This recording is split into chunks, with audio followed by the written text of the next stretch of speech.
Hello and welcome to another stream. It looks like we're live. Good. So we're participating in this one. So, Vikings in here too. That'll be fun. Okay. So yeah, we're waiting on this one. I guess in the meantime, let's see who else is in here. Never heard of this guy. But kudos to him for being second. I don't think I've heard of that one either. So, yeah, I think this is slightly more full than my Sunday one was. Sunday, I did not do super hot. I will actually show you. Oh, hey, look at that logo. Yeah, so Plague 3, 1, 2. This was my first one against somebody who is fairly weak in game, it seems. I guess I can actually be looking at the chat while we are not playing our game. Keep above. Keep below. Okay.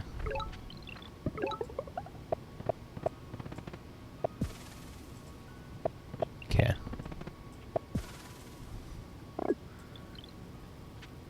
Yeah, so fairly standard opener. Oregon to forestry. Meet them for 7, and then I get 10 stars, so we go maths, and then we get some upgrades. Parade. Yeah. Run of the sawmill.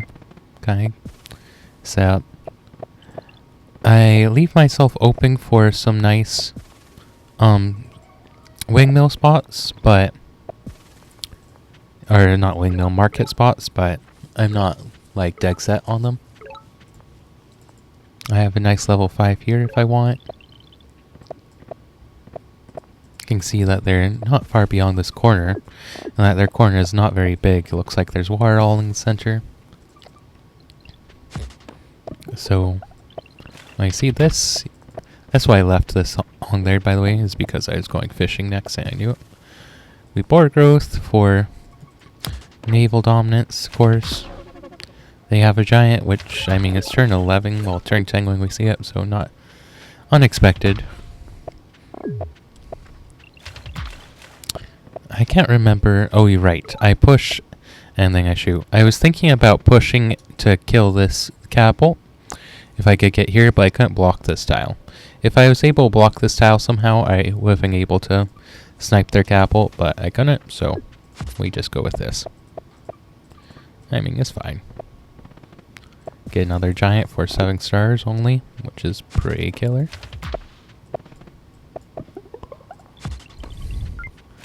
And yeah, at this point, like, if they can't get out of this corner, then I just run them over.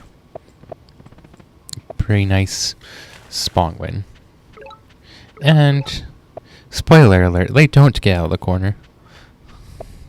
There's some nice little combos towards the end here. I mean, here you can see they have both of these on my giant, so I just advance everything and I say, oh well. They did get a cloak in, which is pretty good for them, but because they're inexperienced, they didn't. Hey, Petrus, good to have you.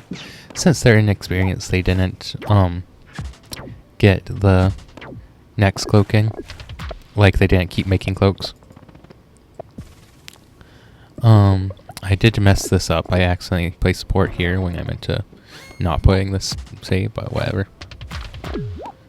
They do a decent job of defending with a couple of giants, but I mean, I have 2 more coming in. I have a much superior economy. I go and chase this down with this one. Snipe the cloak. Yeah. We're just playing the qualifiers.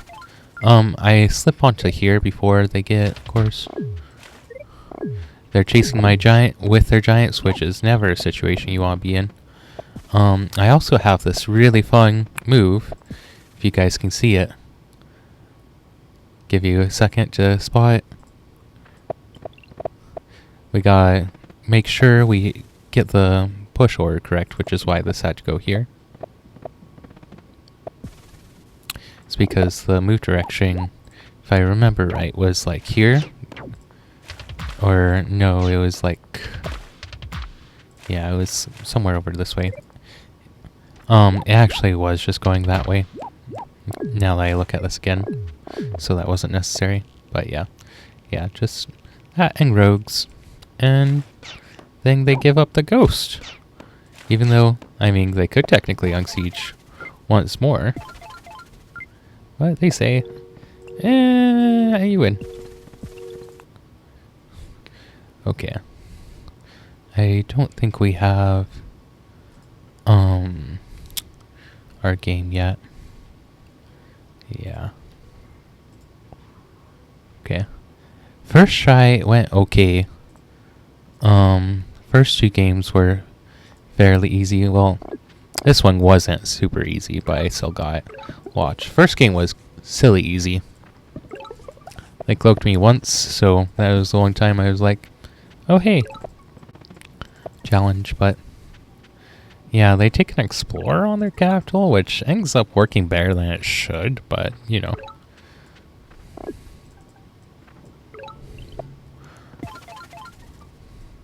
Yeah, I take this just because I don't see any pop here anyway, so I figure I need to go hunting. Well, we'll want to go hunting at forestry.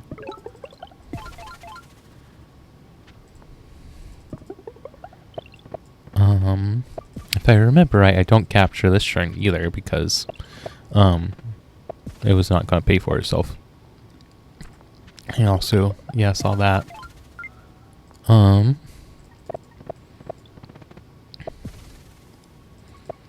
Yeah, I was expecting the guy to be in the south corner or something. I didn't expect this. Did not expect to suddenly get whacked. But I figure, oh yeah, like, this isn't a big deal. I have exactly enough to, yeah, pop the giant. But then, I realized that that was part of their grand plan. Was to get me to defend with the giant. In my defense, however, they're a little bit slow about it. Yeah, so I bop that here, and then I see this, so I say, oh, that makes a lot more sense. So we go into overdrive, defending. It's actually fairly easy to defend here, because... But then I realized that they have fishing for that. And so what we do is we just make sure that this port is not going to ever get... We just body block the cloak, pretty much. Yeah, I was really early for cloaks. But yeah, I mean, I just body block the cloaks from getting in at this point. And their cloaks can't hit this because no land. Well, no direct water access, is all land. I'm very careful about the port placement. I check the water tiles. I see that they're over here already, which to me suggests that perhaps they rushed down the center. I see this, and so I take a wild gamble. I go riding, and then I say I'm gonna get a giant and try to bait out even more. Because, yeah, not only is this fine, but I also figure I can check for cloaks while I'm here, right? So I see that it's here, so all I have to do is block this, because I saw that...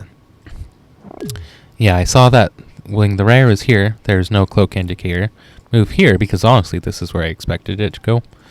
But there was still no, like, cloak there, so the only spot left where you could actually hit my say is here, so we just buy block it. Easy. There were cloaks here, but that was pretty easy to figure out. Yeah, they whack me. I'm trying to remember what happened here. Oh yeah, we saw this. So I just took a random guess. Yeah. And yeah, we find the other one. Took me a second to figure out where this one was. But then, yeah. When I have Giant coming in, they don't have these rear support saves because they just rushed to this edge. And they did not see this coming in. Oh, you guys missed it. So they thought they were going to be clever, right? Little did they know, I had already thought ahead. That was the idea. And then they saw that it wasn't going to work, so they just resigned. Like, philosophy rush. Yeah, because they saw this coming in. I figured I could sell them, oh yeah, this giant is coming in. I'm going to have a defense ready. I figured, like, if they were going to go philosophy, like, I would have this road, or this bridge, basically. Well, it makes sense, right? Because most people would not be ready for the Mindbender. But, yeah, this isn't my first rodeo.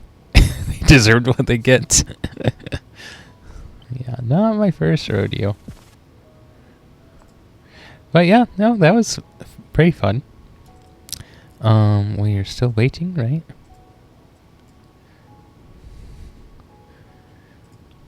Okay. Okay, they're both in game. I can't actually get real-time information, right? No, we can't. Current turn is 1. I wonder if that's real.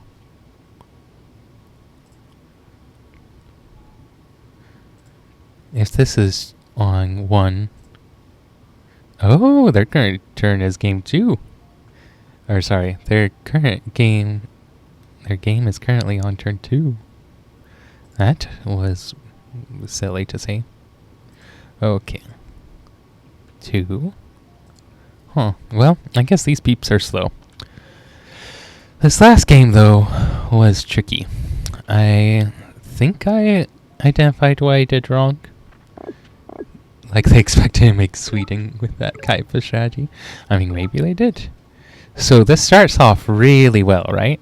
I get center first before they do. I'll just watch it from my perspective. But I hit a ruin here, so there's not a village close by here. So what I'm really looking for now is a suburb over here or over here. Unfortunately, I choose the wrong way. This is a pretty decent explorer, except what it mostly tells me is that they have high density.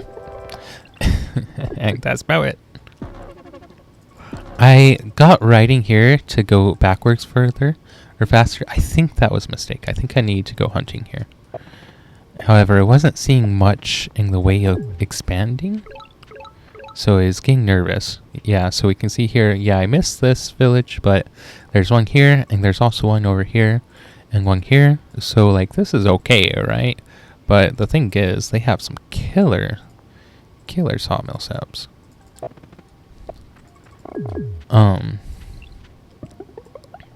So now I go hunting. A couple turns late. This strider hasn't done anything. I was expecting to, like, perhaps get over here, but I didn't realize that there was just war over there at the time. I thought maybe I could go over here, but there was also war over there. And I figured, oh yeah, maybe I can pressure with this, but like with this and another rider, but I figured that they would see that coming in a mile away. So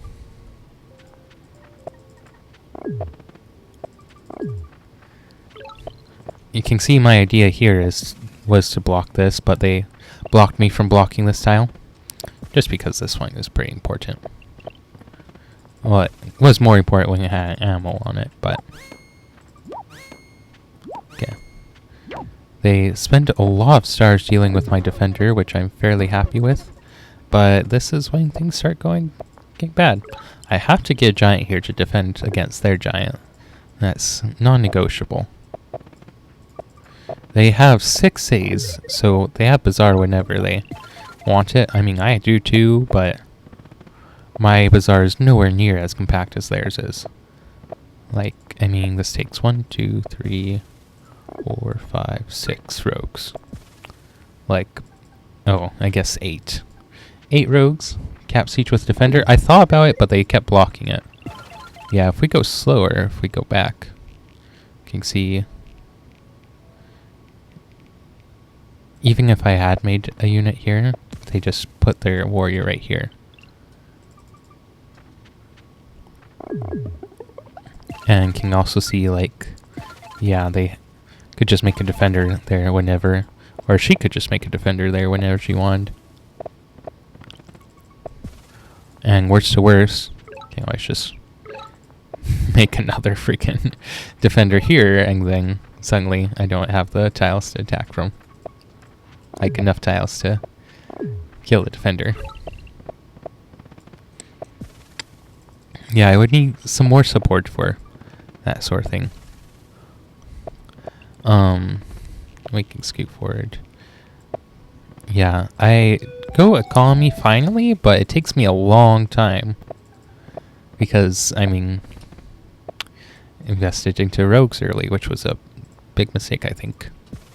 And also, I missed all my saves nearby, except for this first one that had kind of crappy resources. I have to border growth to get the giant here. It's kind of the only option. And you can see that that was the idea. Pressure the giant, hit with the cloaks. Yeah, if you go back and look at this, she actually had some crazy money. So, if I remember right, there is a ruin somewhere over here. This one is a vet swordsman. Actually, I think I got a riding ruin, so I didn't buy riding. Yeah. Forestry gets the giant. And I mean, 20 SPT, 21 SPT on... It's actually gonna be more. Call it 25 on turn 9, like... That's really freaking good. It saves 10 stars. I think she gets this one. I don't remember what it has. And then, yeah, I mean...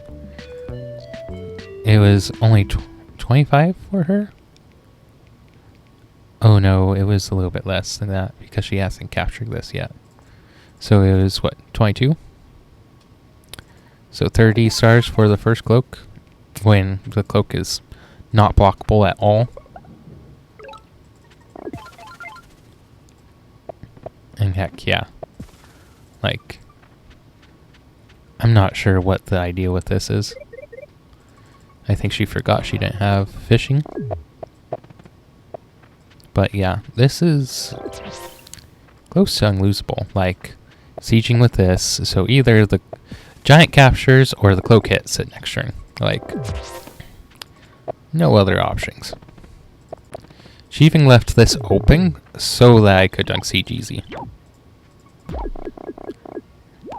And you can see, yeah, I have 3 catapults, but like, I mean, I can't ever deal with these cloaks. In retrospect, even in this position, I think if I had just saved for knights, maybe it's fine. But yeah, another 10-star rune for her. She has nice pressure on this say.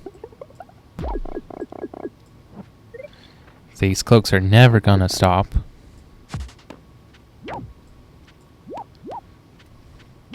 She gets fishing, so some of her daggers start coming in as pirates. Which will be really nice for dealing with the catapults. And if she can pressure on this, say, and on this one, and on this one, then eventually one of those 3 has to crack, right? I think that's her assumption. However, she makes 2 ports and then puts nothing into them, except for, you know, what can only be a cloak. So, have this easiest cloak of my life. I couldn't afford rogues this whole time. Because if we look at my... yeah. That was why I kept, like, playing on, honestly. It's because I figured, oh yeah, this isn't crazy hard to hold. I don't actually have fishing here, it's bugged.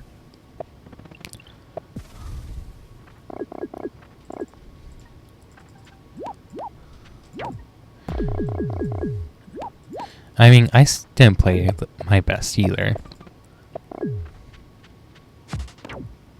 Right? Mm-hmm. I mean, I did have to buy sailing for it. And I think she maybe thought I didn't have vision. My best explanation. Yeah, you can see though, like, I mean, I have long oh, I don't quite have killer yet. But killer is so easy to get here, it's actually kind of stupid.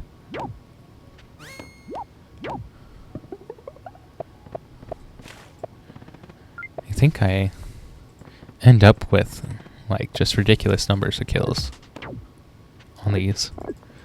I think I get like 6 to 8 kills on these catapults by the end of the game. Each. When really, like... Okay, so, yeah, I have 27 SPT.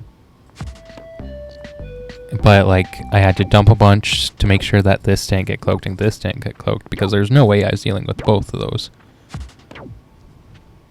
For a finishing blow.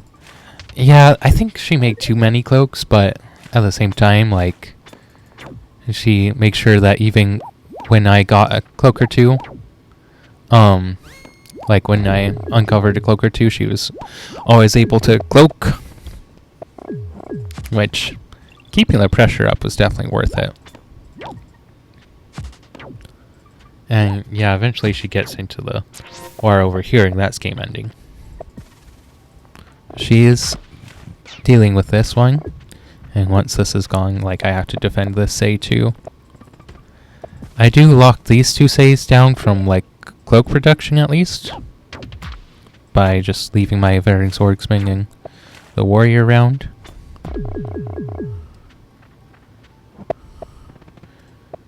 She never even really tries to siege here.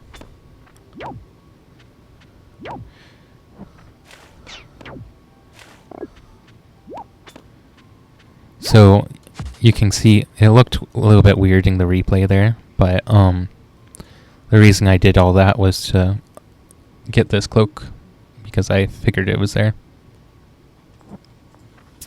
And yeah, as soon as she can cloak this, say, like, it's close to game over. You can see I actually gotten rid of most of the daggers on my continent. I mean, we'll get 5 more next turn, but yeah.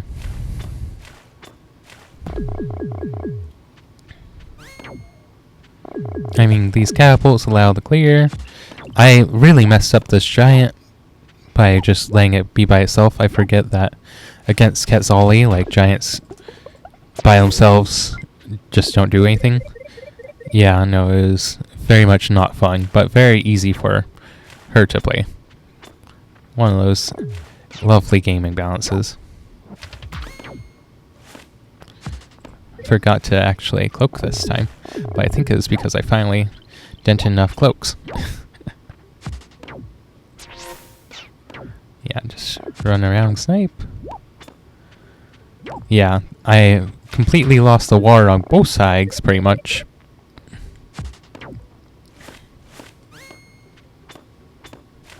I realized that this is never going to do anything, so I reroute around, but yeah. I thought that was cute. Forgot that the defender could actually kill things. I get ramming. Ramming, I think, is a mistake. Because, I mean, like, almost anything here kills. And, yeah, rammers aren't going to stop the catapults here.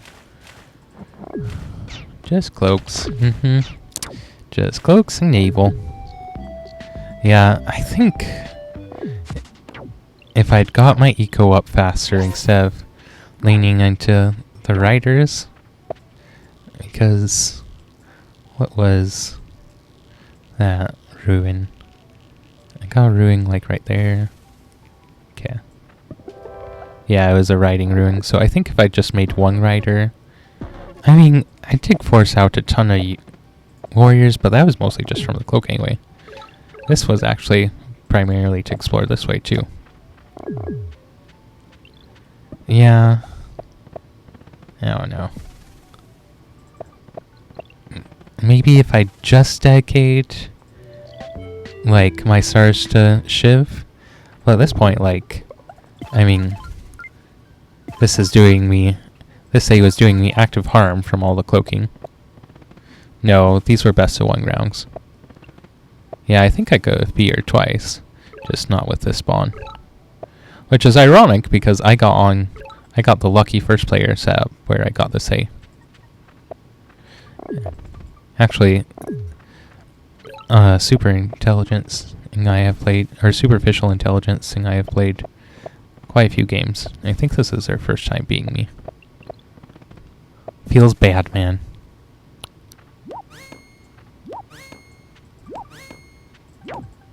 Maybe she beat me once before, but I don't think so.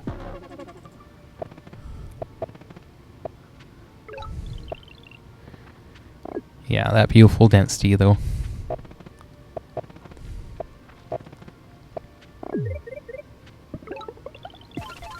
I mean, I'm like 2 turns behind on the giant. Which is nuts, because she's made a lot more units than I have compared to how many... Like, if you compare how many units I have to how many she has. Who won the final set? On that first one, I think it was, Cabanos. And then the second one, the one that happened yesterday, I think was, Godding? I don't know how you say his name. Okay, so if we look at the overview, the airboard, yeah. I remember hearing his name a while ago, but I don't remember. Cabanos is great, of course. Honestly, I'd be very happy if Cabanos got Quetzali, because he has some killer games with Quetzali. Inspirational. Actually, I was looking at this the other day. The other day being maybe yesterday. This is what I played last time. So this is Cabanos in green. Then Alex is pink. I don't know if you remember. Oh yeah. This is like the one. Yeah, 3 to like the rest of the map. This was last year. Yeah, it was nuts. I don't know why Cabanos is so good in these games, but...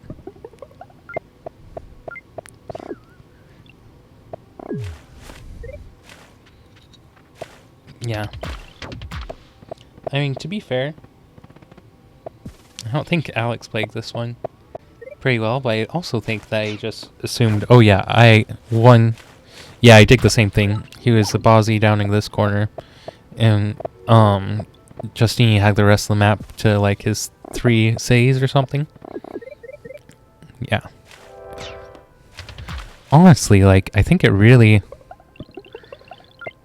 puts into perspective just how expensive getting new saves is. Like, sure, it's eventually decent, but like, it makes tech transitions really hard. And I'm also pretty sure that like, when Alex got into this position, he was like, oh yeah, I just made a ton of defenders, rammers. Only played him once.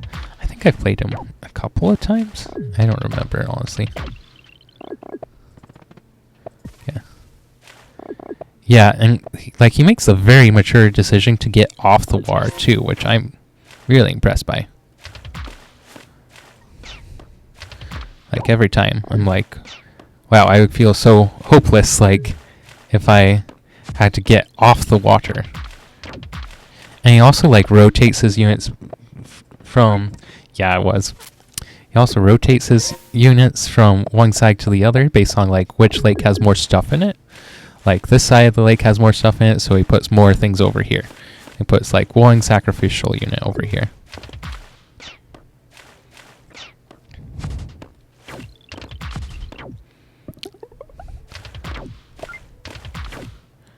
I mean, here I probably would have retreated the giant, but he has so few units and so little time that he probably has to, yeah, leave the giant there. Just sack it. I mean, he's effectively out of giants. Like, these are all the giants that he's ever going to have. I mean, he could spend a ton of stars to get one eventually.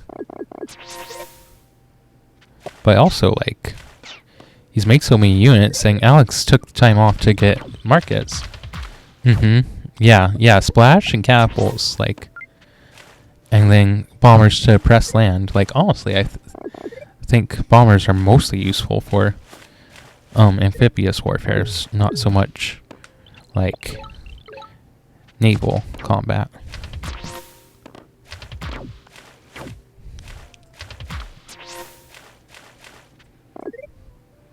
Yeah, I think it was because, I mean, I'm not 100% sure, but I think it was because Alex diverted into making markets, and the markets were not good.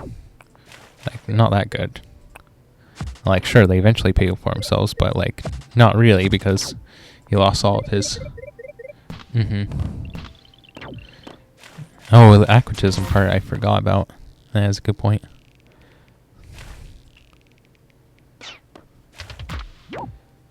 Oh yeah, he has aquatism at this point. Yeah, I totally underestimated aquatism. Like, he doesn't even have sailing at this point, but he has aquatism.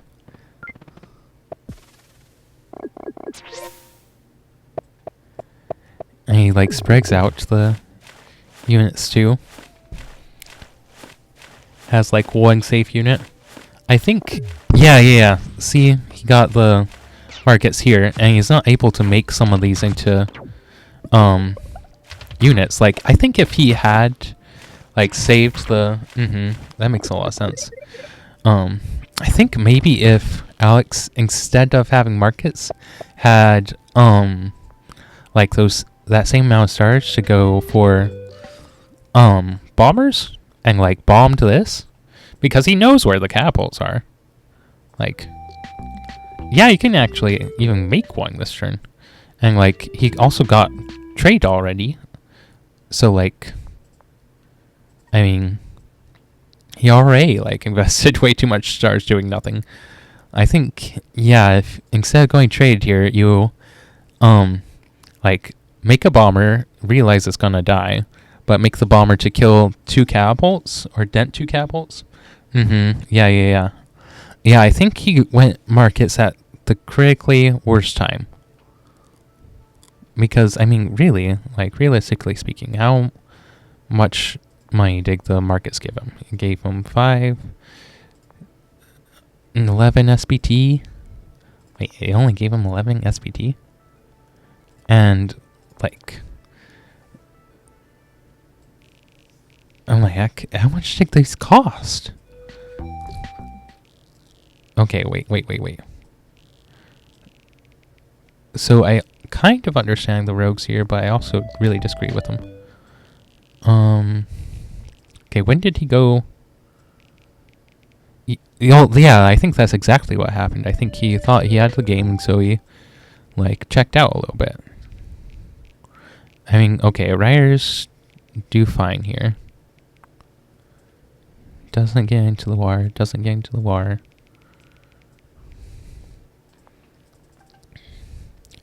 Yeah, I think he goes rogues here. I think that's a mistake. Yeah, I think you just upgrade push this into the war. Yeah, I think going rogues and markets was a mistake. Because, I mean, yeah, trade costs 22. So, like, that's 2 full turns of, like, assuming he bought it, like, when it was 22 stars, that's 2 full turns of market production just to cover trade, and then like probably another turn or 2 for rogues, like not clean 2 turns but a turn and a half for rogues, and then the markets themselves that cost him what 15 raw, so add another turning about a half for that, like, so between rogues and the markets, that's like 3 turns. So, and then he also made the sawmills, which he was not going to make otherwise, it looks like. So adding another, like, what is that? Yeah, that's another, like, 3 turns. A little bit more than 3 turns of market production for that. So the ROI for these markets was like 8 or something silly like that. Like, it takes 8 turns for the markets to pay themselves off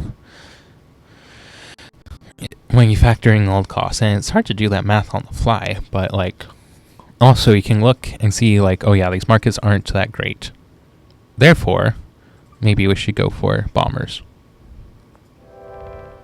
Like, I think that was a reasonable call under the circumstances. And, I mean, you see that he has markets, but you also see that they're crap.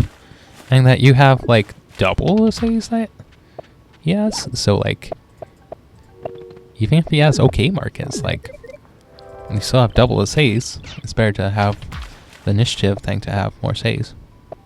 Or to have some more markets.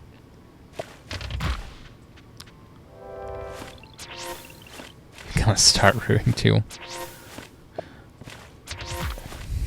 Also, I kind of hate this positioning, but that's a minor detail. That's always just asking for your defenders to die, I think. Yeah, like, I think with these 2 techs, like, I think he has the game. Like, even if you just took over, like, on turn 16, turn 17... Okay, so yeah, you bought mats for 22 stars, and then spent 15 more stars getting the markets up. He doesn't even get any upgrades from this, really. Yeah, actually, yeah, he doesn't get any upgrades from this. I mean, he gets this one after investing 14 more stars into boards that he otherwise wouldn't need to invest. Has to pull back. Yeah. Should have played like you in our Kikumir. Had crazy markets, but you had more says and bombers paying my says. I'm trying to remember that one.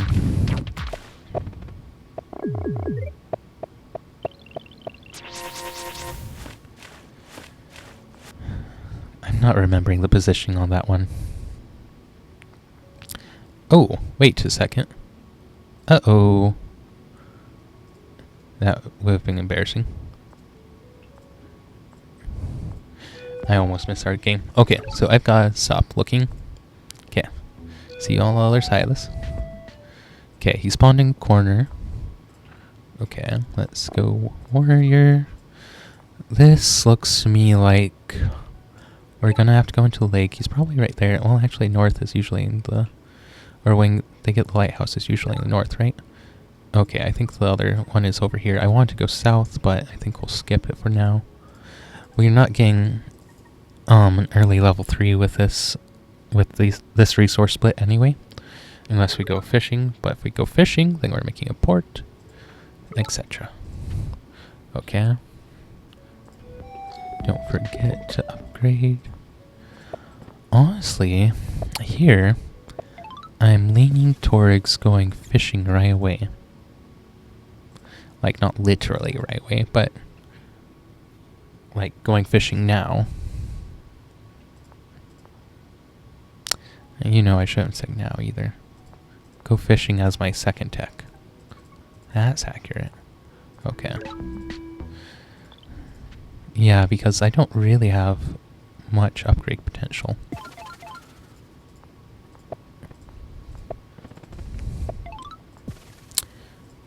I mean... Also, I'm debating whether I capture this and get workshop or get fishing and take an explore next turn. Okay, I want to see that. What is he at? Oh, he doesn't have... Okay. I think I do want to explore. So we'll take fishing first. Maybe I didn't want an explorer. Okay, this looks like we're running him over because he missed villages twice. Or no, it's just once so far.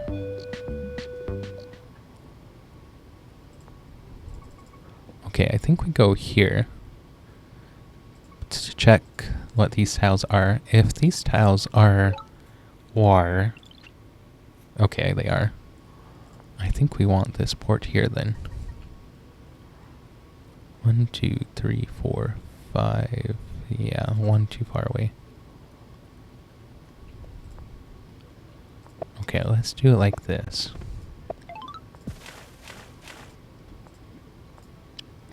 Hopefully that hits the north. It did not hit the north. I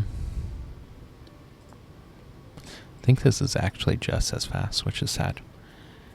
Bit pathetic. Okay. And we'll get this here.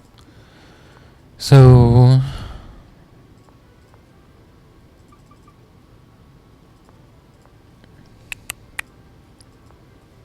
I think, I mean, it's kind of slow, but I think what we'll do, yeah, okay, so we're gonna get a port here, we're gonna get this warrior here, we're gonna get another warrior here, and then next turn we'll double upgrade. Actually, we might be able to triple upgrade. Okay. Okay. So now we do this, and that costs 4 stars. And then we get... Actually, no, it costs, what, 2 stars? Let's just do it. Let's just vibe. Oh, that's a bug.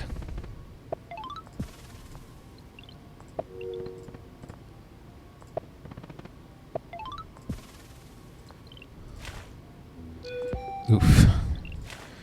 Okay. I mean, this is still okay. I think what we want is next turn we want to go sailing. Okay, let's just get these two. And a warrior over here, that warrior is for picking up sailing and then hopefully nav, because I'm hoping that there's a starfish over here. Okay.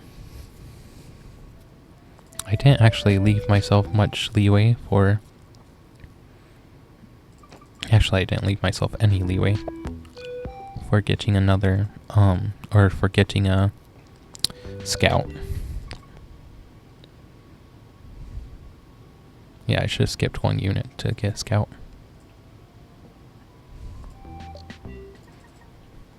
I haven't naval rushed this hard with querying, or not querying, with Quetzali. Okay, let's find... Okay, there's a starfish. So we'll go here, here, this one next turn.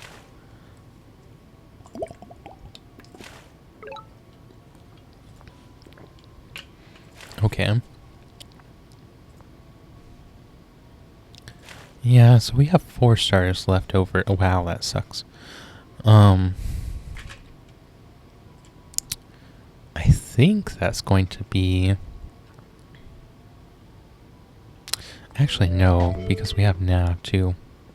Okay, let's do this. So if I take my calculations right, that should let us get a scout next turn. And this workshop. Workshop is really nice. Oh, they have archery. Workshop is really nice for, the whatchamacallit.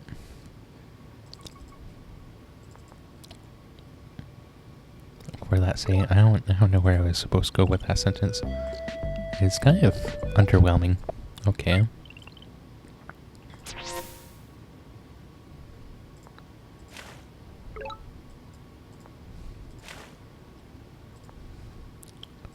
Let's go to there with this one.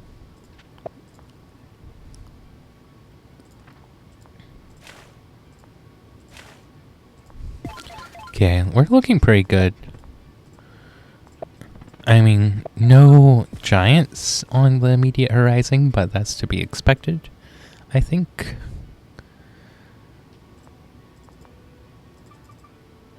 Yeah, this one is gonna go north-north. Yeah, I think if we'd gone for any other kind of opener, this would have been really bad. Okay, so we're gonna need to defend here. I'm actually looking at getting... Yeah, pulling this guy back and pulling this one over here. Yeah, and then we just pull this over. Yeah, that's what we've got to do, isn't it? Okay, yeah, that's the best we've got, I think. Okay. Yeah, so this guy back here. This one back here, this one back here. That defends. Do we want... Okay, hold on.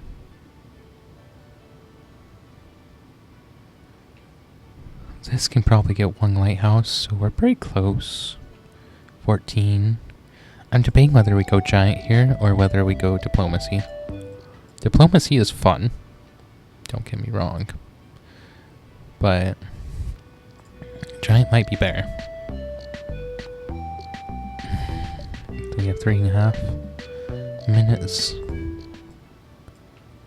The thing is, if the guy invested into archers, he probably doesn't have giants. Yeah, I don't think he has giants, so I don't think cloaks are gonna work very well. Okay, so let's go like a so.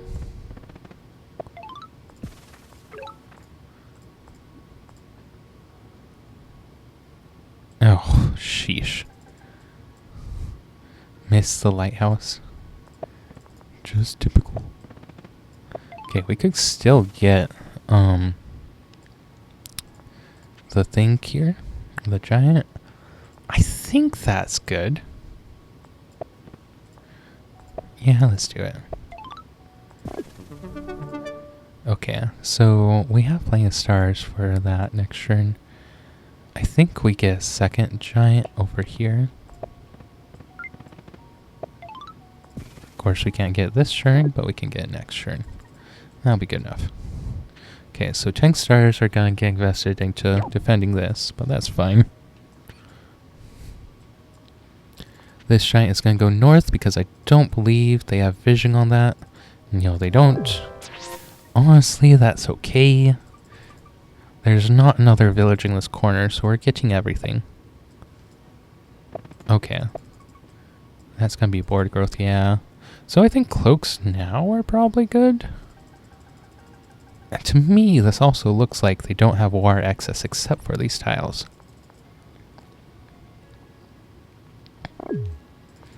Hold on, let's look at...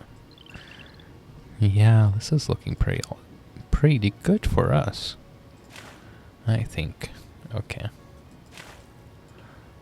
We do need these. Yeah, that's what I thought. Okay. And then we want this one to go over here. Yeah. Okay, let's think. Stopping stare. I think we just want to make sure we have complete dominance. Okay, this guy can go up and get that. That'll be great. Okay, and... You know, if we make something here, it's just gonna get picked at. So we can just leave it. I'm debating going giant here. I think giant is probably best. Okay. And yeah, in this next sharing, we will get some more upgrades, because upgrades.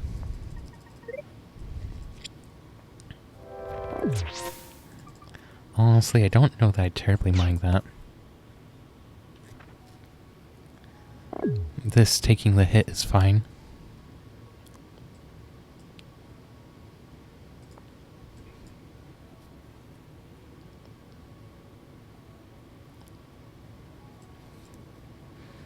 I think I also... Yeah, I think what we can do is we can get defender, a walled defender there. So, you know, extra good. Have this here. Have that ready to go.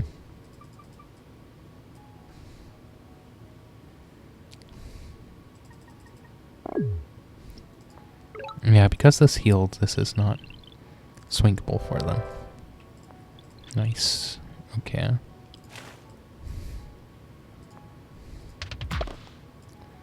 Good. That goes over here. This is fine.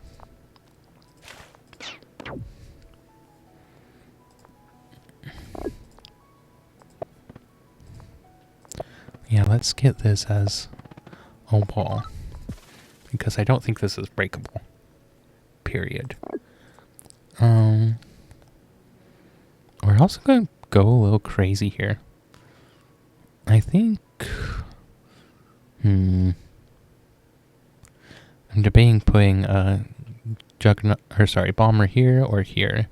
Here to cover this, here to cover that. Honestly, I think we can just go for the kill. So let's go for the kill. If they're attacking this, they're not attacking my guy, so we're fine with that. And yeah, this is fine. Expensive turn, but I think it's gonna pay off. Yeah, so see, now this has time to become a defender with no problems. Like, it probably also already wasn't going to have problems, but now it definitely doesn't. Yeah, we can bomb this. There's no way to defend that except to push the giant, and if they push a giant, we have that problem covered too. Okay, so they definitely have an easy giant here.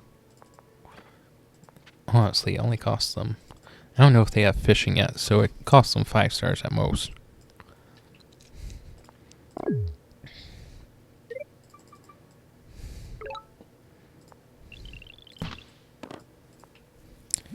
Yeah, do this for kicks and giggles. Haha. That's my giggle. Yeah, and he's dead. Okay. Well, that was fun. I don't think I've rushed naval that hard in a long, long time. Okay. Well. Let's see. Thanks. Staying in score. Yeah, stayed in score. Not looking at chat. Wall, yep. Wall, yep. Easy game.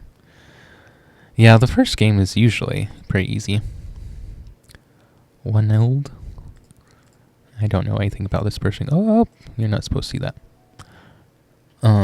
This is why I usually close that, but unfortunately, I have to keep it open for now.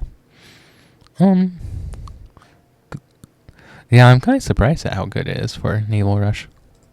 Okay, who did this person beat? Bracket. Okay. Somebody I don't know, and...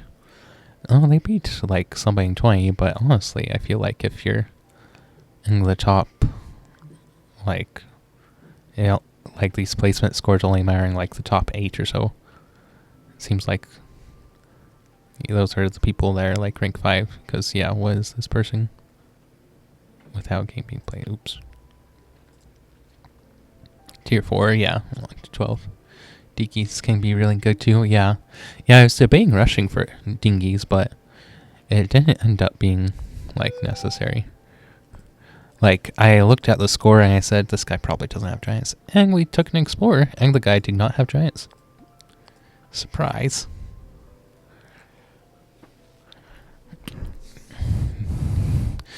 Yeah, once this guy accepts thing, I think I'll close the chat again. Pretty respectable, though. Yeah. I'll have to keep the naval rushing mind for Quetzali. Because, yeah, they already have... They have good level 2 and level 3 saves. Which is awesome for, like, getting in the war quick. Because, like, that's a lot of SPT for low investment. So having, like, just 1 or 2 techs that they need besides fishing techs, yeah, makes Naval Rush really good. I hadn't really stopped to think about that before. They can do the thing where they don't accept until the very end. To be fair, I did that by accident.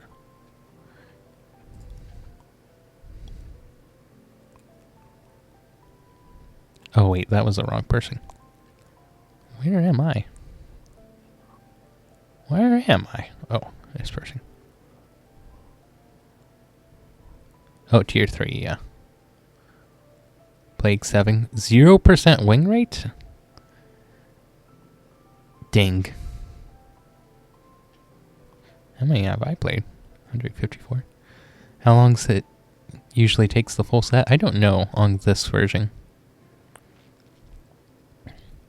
because it's pretty different than how it used to be, because they have bigger brackets. I like how they're doing it this time a lot better, actually, even though fish itself are good. Another tier 1 resource on tribe with lots. Yeah. Yeah.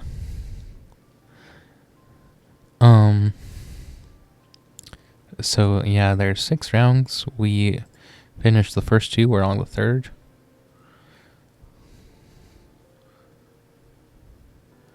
Started. Yeah. So my bet is that it's going to take like another 2 hours to finish. Not 100% sure about that. But yeah, who are we going to be playing against next? Next, it looks like we'll probably be playing against this Hijalte guy. Tier 5, 60% on 42 played. Yeah, I mean, seems fine. Oh, what is my yellow? Yeah. Mediocre. To be fair, I have not played much since last time the World Championship bracket came around. Actually, I think that's an exaggeration. I think I haven't played any games since, or any Challenger mode games since last World Championship, besides the stuff I played Sunday.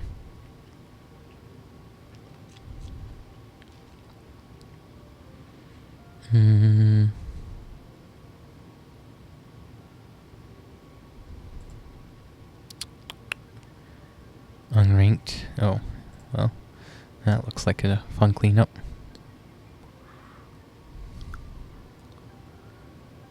Should we look at this match, see how one-sided it was? Finished 23 minutes ago. Oh, I mean, the guy did somewhat respectable. Oh, come on.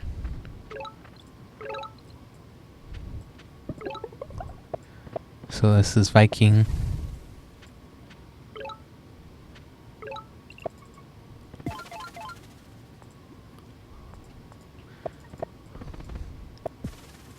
So he gets...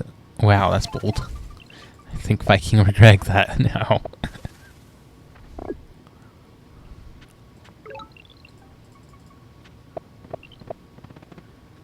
I think North makes sense to deny income. I think you just go archers here, right? Huh. Oh, giant. That makes a lot of sense too. I mean, giant here seems a little risky. Just because cloaks, but archers from pink. Yeah. Oh, we went catapult. Oh, I don't know how I feel about that. I mean, that part is nice, right? But yeah, that part is nice too. I mean, I'm sure it's fine. Port resources on this one.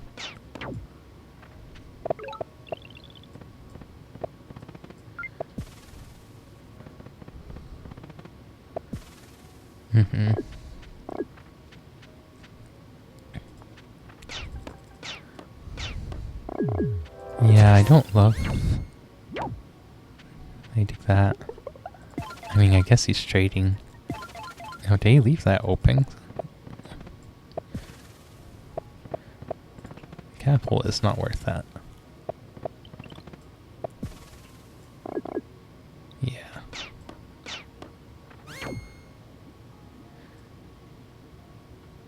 Yeah, I mean, that was fine.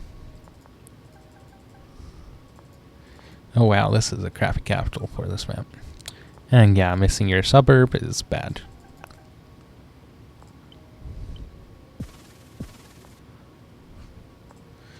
Oh, sheesh! I did not hear that notification. Wait, oh my heck, they already skipped me once? You've been skipped 2 times!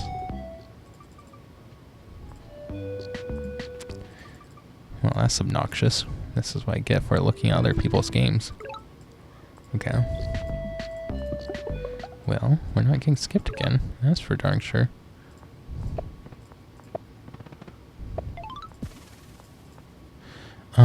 We're actually gonna save. Sorry guys, gotta close this.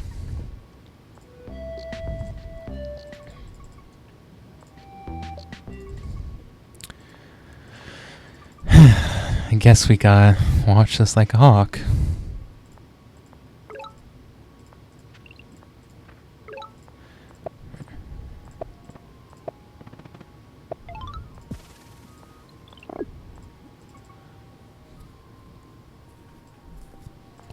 Okay. So I'm super far behind because we missed, but I mean it's not quite as bad as it could be because as it would look because I still got my stars. So let's go, no actually, I think we do need okay, we're actually going to delay for another turn because I'm already missing like my first round villages. I think I'd rather have forestry. Yeah, that sucks. But honestly, not as bad as it could be because like I'm still getting my villages and I'm not really missing out on any over here. So we'll go forestry now and keep exploring back this way. Okay, forestry.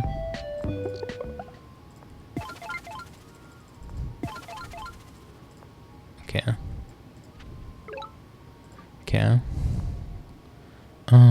Let's go like this. Okay, 37. Okay. Wow, that's rough.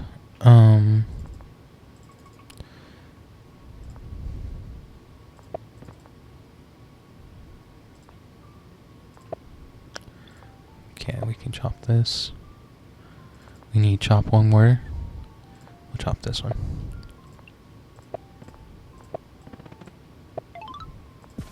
Okay. So obviously we had to do that, otherwise they're going to siege this.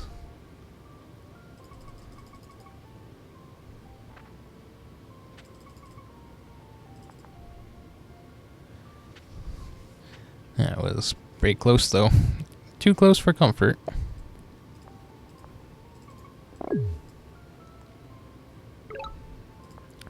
We'll do the obvious thing. Okay.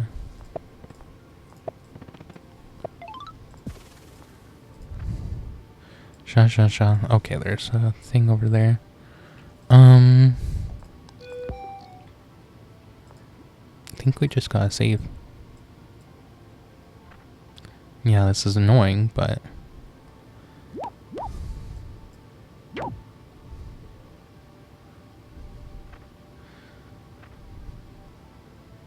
the main downside is that I invested a lot of stars into defense, but also Mr. Guy had to invest a similar number of stars, so it's not as bad as it could be again. Okay, so this is 4 stars net. You know what would be killer? Probably a math ruin. That'd probably be the best thing. Okay. Yeah, they got their level 3s all set. This is honestly kind of nice for us because they need a little bit more to pop that. Oh my heck, that is a godsend. Okay. Okay, so yeah, and that's enough. I dig that because we need...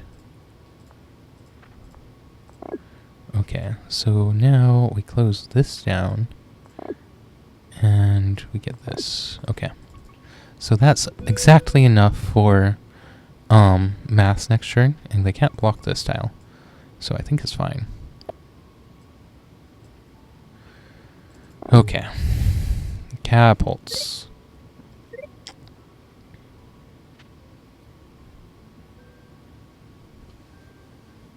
How are we going to deal with that? Okay. I mean, I think there are a couple ways. Yep, getting that. Okay. The catapult honestly was going to go to that city, so we will deal with that. Probably next turn is when we're going to get to deal with that. Okay. So, yeah.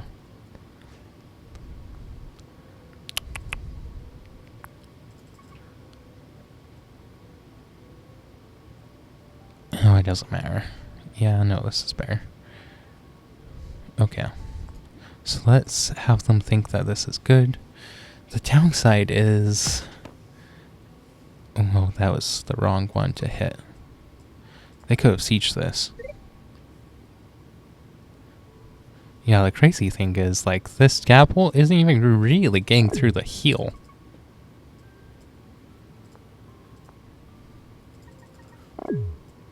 Like, isn't that crazy? Like...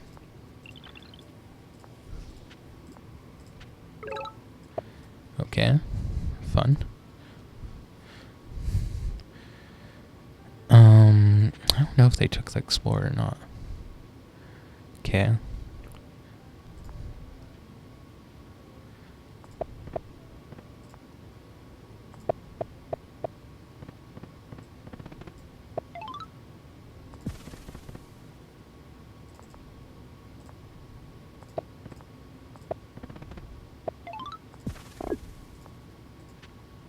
Okay. I still haven't used my monument yet. Keep that in mind too. Okay. So we'll get one more. Just one more? Yeah, we'll get one more giant here into this next turn.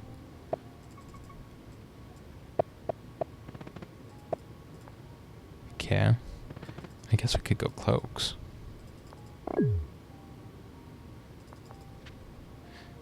Cloaks is probably a better thing, isn't it?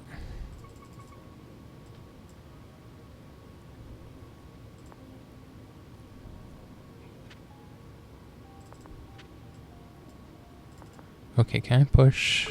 Only if I got rogues, but I can't exactly get rogues. Okay.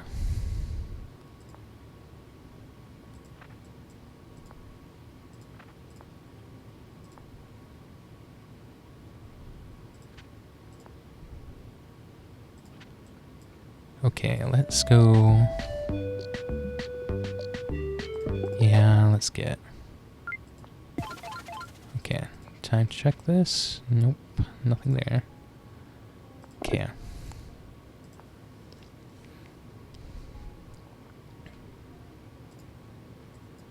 Okay. Oh, this is fun.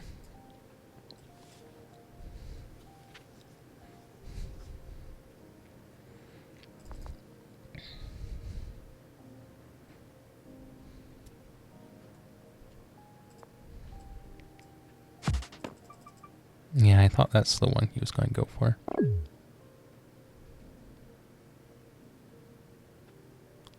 Okay, so the thing is, at this point, the catapults reach critical mass. They can kill me. So we need to go cloak to like there-ish. Yeah, that's enough.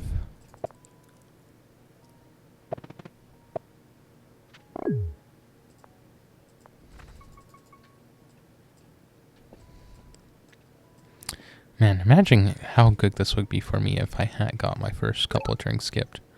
This would be nuts, wouldn't it? Okay. That was my first kill. Are you serious? Yeah, let's do it.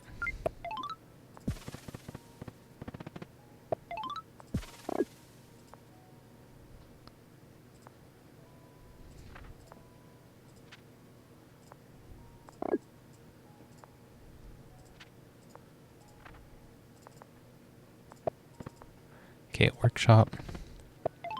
More SPT.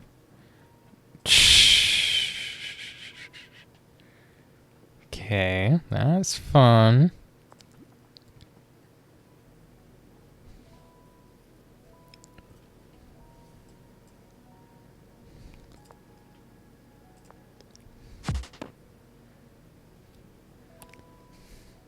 Makes sense.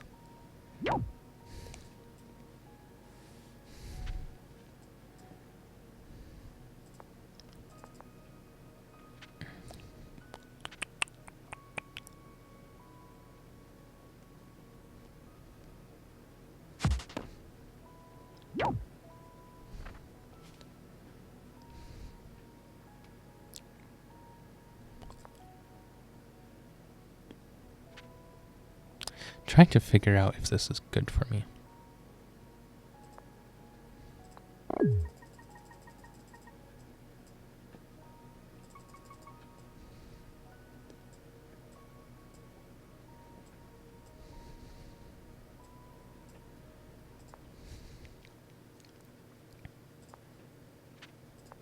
Where does my cloak need to end up? Probably here at first.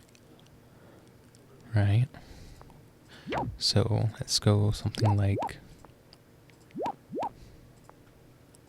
this. Those, oh, but this. Okay. Yeah, let's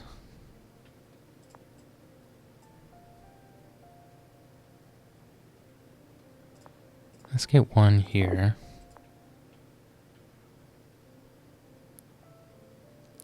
I think it's fine to get this here. Okay, so now let's obfuscate a little.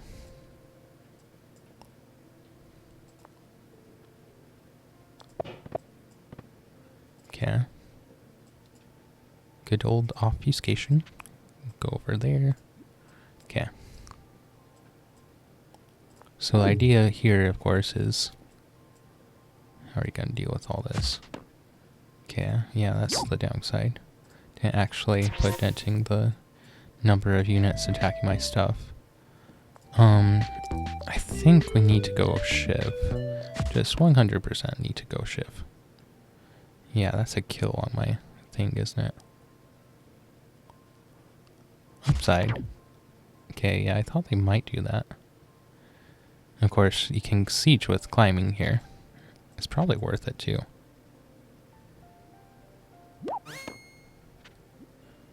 Yeah. We can unsiege like this, but then there's the difficulty of this if they advance. I don't know if cloaks is going to end up being worth it or not. Yeah, look at that. That is, I know you have cloaks. How does he know I have cloaks?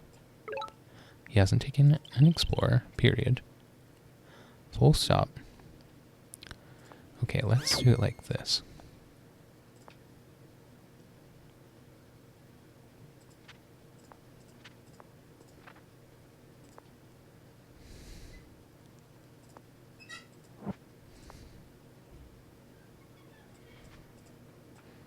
Okay, I think I can save.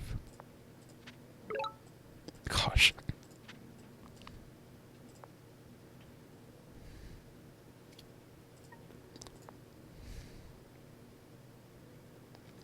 It's kind of crazy to put a catapult there, but it eats a shot.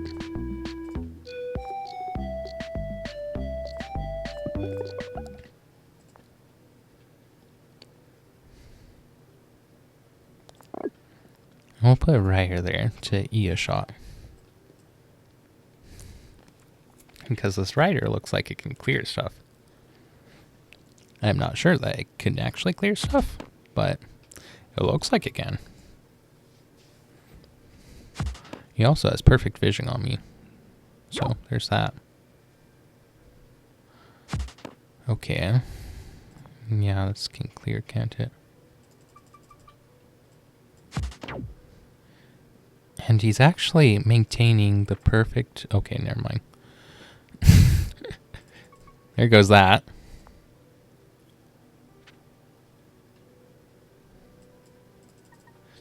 Okay, I think we're gonna go climbing this turn.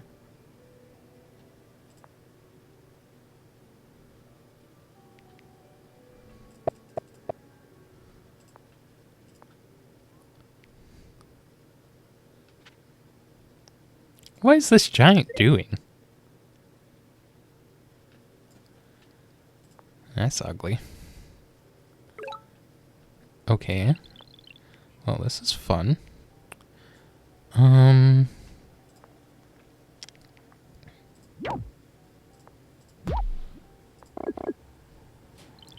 Yeah. Not my favorite.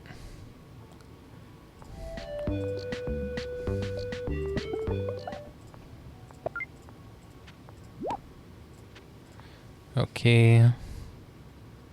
I think we're fine with getting a rider here and a rider here.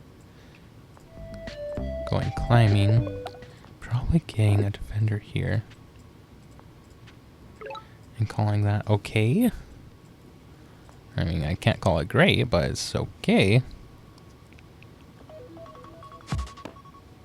What on earth is that alarm for?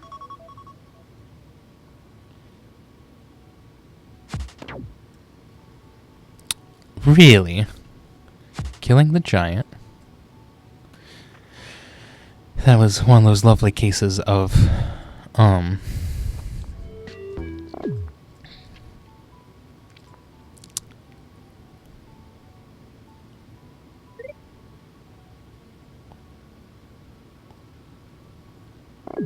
sorry, one of those lovely cases of my, alarm being set for the wrong, AM PM. Okay, let's see what these things are.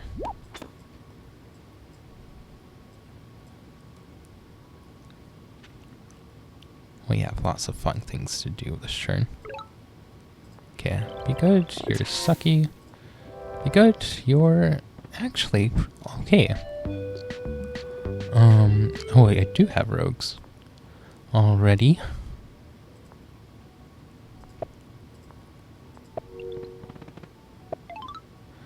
Super.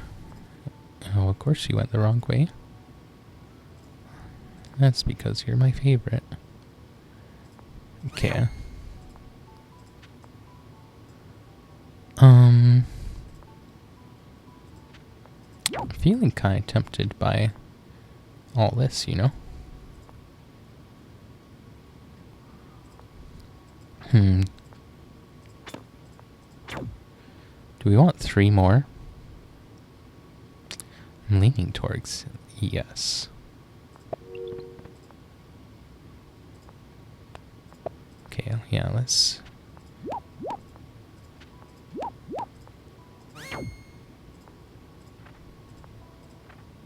Okay. Yeah, let's capitalize while we have it.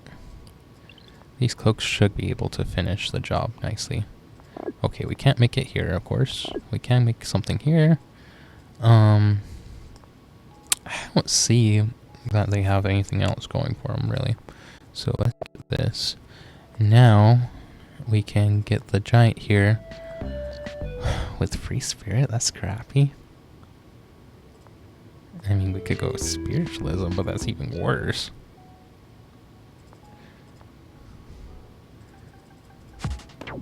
I guess theoretically we could destroy that. Can.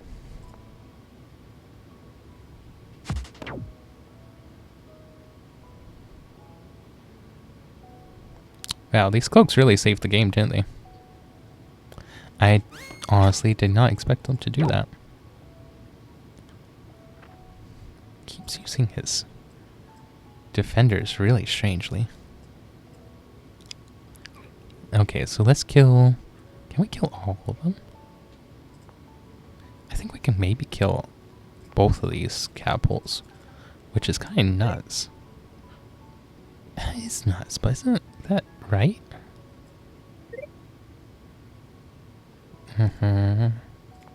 Just takes these two hitting this. Yeah, we can. Huh.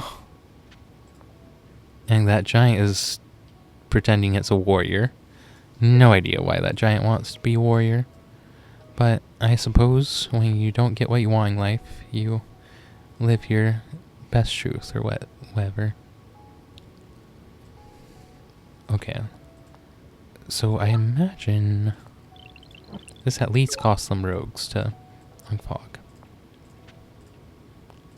Okay, that's good. I'm not going to remind them that there's a thing over there.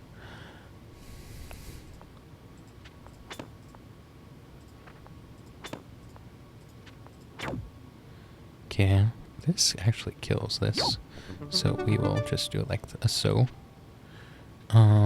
This is having a hard knock life.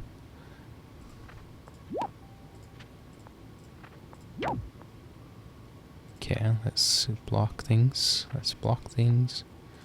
This is a good time. Tempted to get... Well... Can this kill? It can. Okay, so we gotta just let it heal. Get this, and a catapult of our own. I'm very tempted to just put the monument down here, but I don't think that's wise. Maybe it's fine. No, it's not wise. Maybe, no, it's not wise. Okay, sorry. Internal debate. Externalized. Okay. I probably should have got a cloak here. Cloak here probably would have been killer. Okay. The thing is, we just switched to our winning phase. So I don't know that we actually have to worry all that much. Oh boy.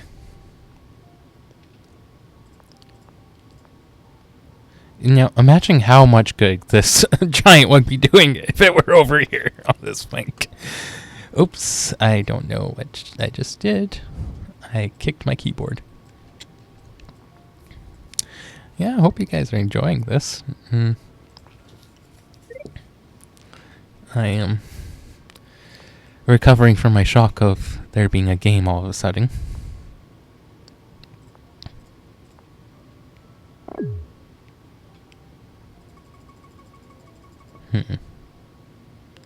You know, I think we can siege it with a...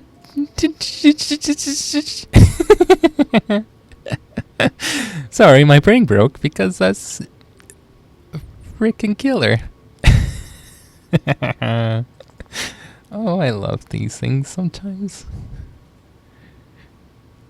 Oh, this is what you get, guy.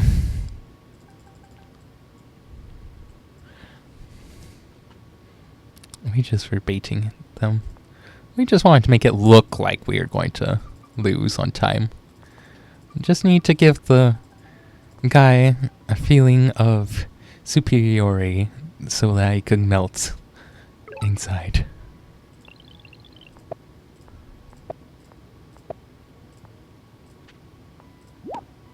We'll put that over there.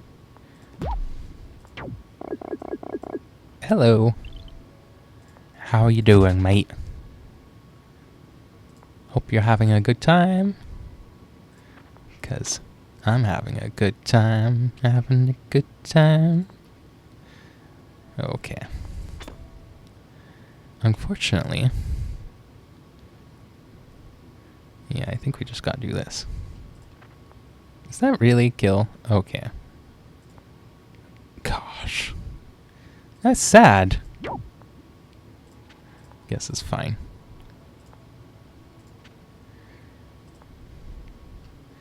Galaxy, I'm racing car, passing by. Go, go, go, there's no stopping me.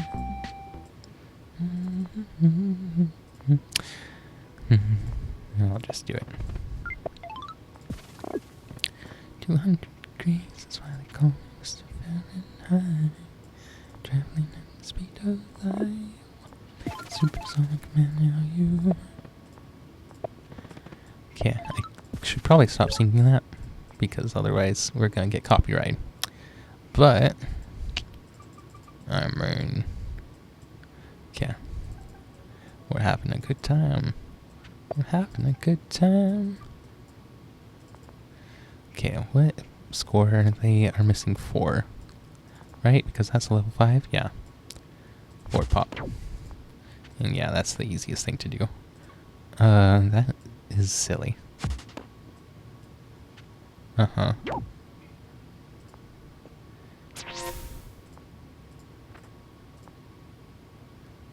I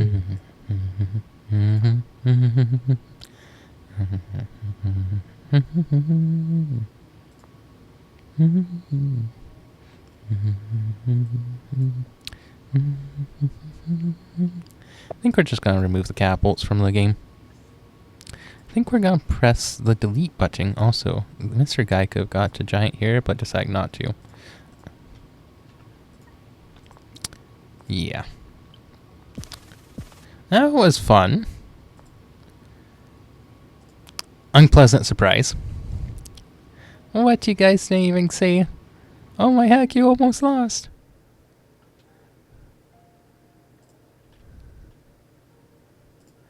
Come on. The only reason I'm streaming is for the validation. Where's my validation?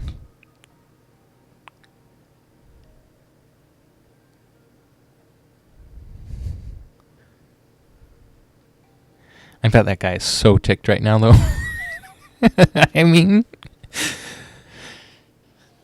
he thinks he's gonna. He thinks he's got one up on the guy because he started the game like real sneaky and got the pro player to miss his first 2 turns. Shows up with like 20 seconds left on the last turn before he gets skipped. So even at this point, like, he's got a huge head start. And then he still loses. Like, I would be so enraged. And he gets like this killer start too. Like, come on, man. 7 pop, 8 pop with the lighthouse. All you had to do was expand over this way and not make stupid moves like making 5 catapults. Like, what? Really, I think once you have like 2 or 3 catapults, that's like your max saturation for catapults. Then you just need to invest like into killing with other things.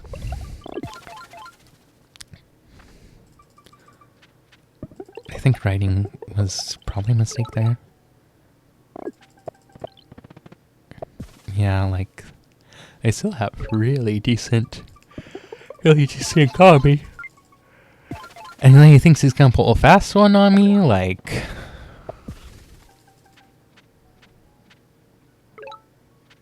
Don't miss your next game watching this one. Okay, you got me paranoid. Sorry.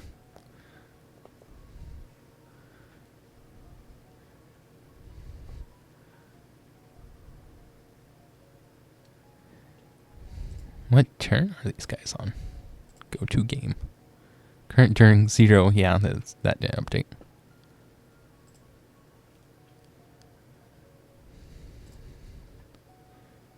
Okay. Oh, we've actually advanced the farthest. These peeps are figuring it out. This peep is still waiting. So once we get to this point, it's actually gonna be a while after we play this game.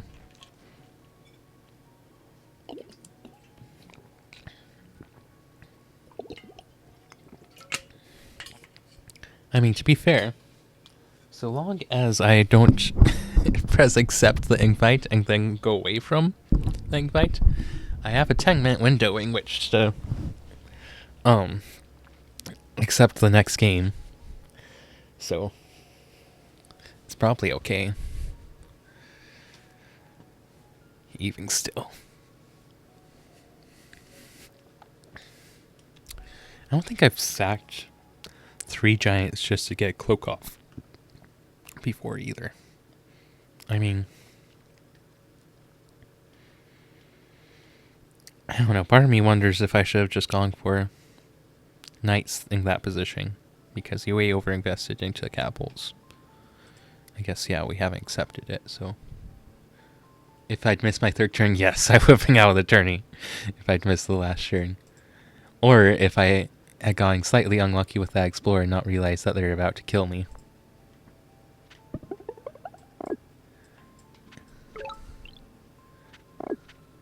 Yeah, if I'd missed this turn, then I would have lost. To be fair, I'd had a decent spawn too. It wasn't quite as killer as the other guys, but...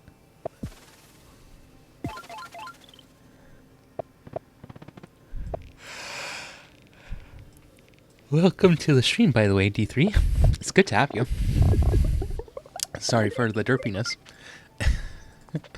Just admiring an old game from Cabanos and then all of a sudden, boom, losing.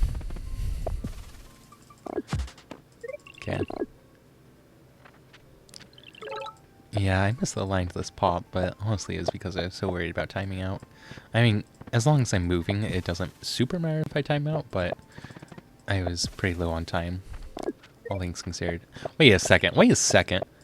I was actually ahead on SPT compared to them after missing the first 2 turns of the game?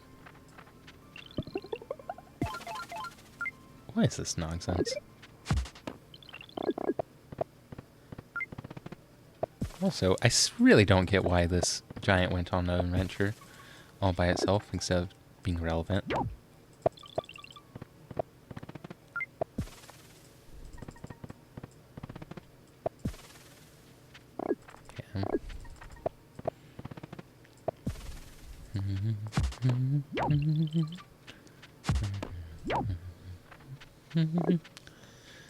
Yeah.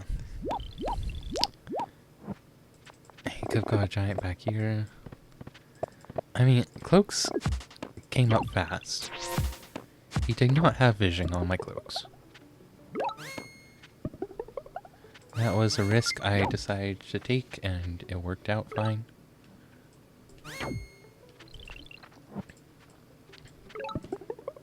Yeah, going over here is definitely the right play.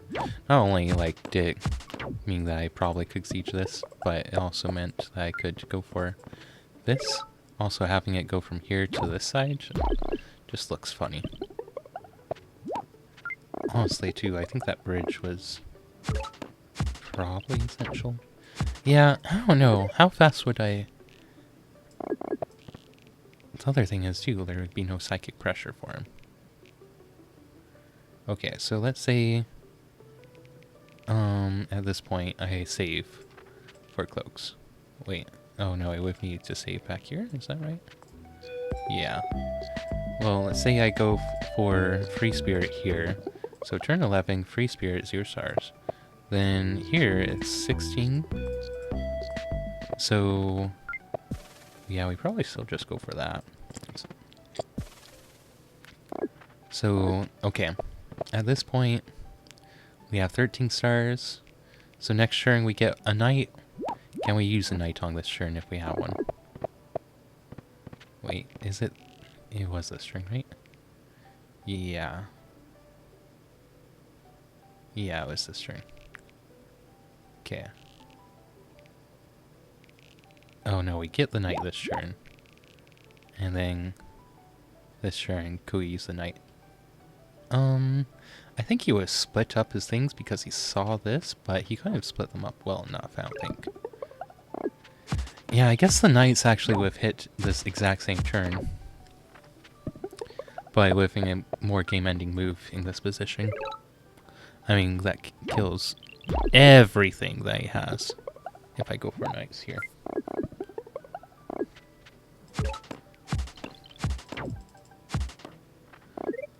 So I guess he was dead either way? But this is a slower way. Okay, so at the point that I'm capturing this A... Okay, he's only made 2 catapults, so... Yeah, I think it's reasonable to go cloaks here because there's only 2 capitals, and then I get unlucky and he makes a bunch more capitals. Okay. Yeah. Okay. Yeah, I think that's reasonable. Okay, sorry.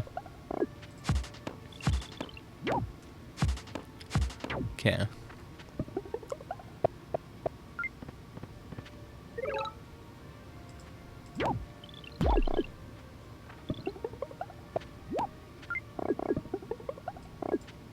Fortunately, that's just a link is expired page.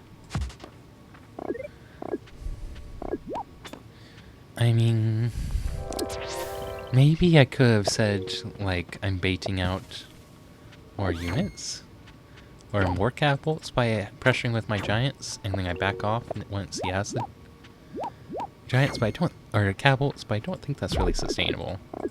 I think in most games, and given the information I had, yeah, cloaks were probably better.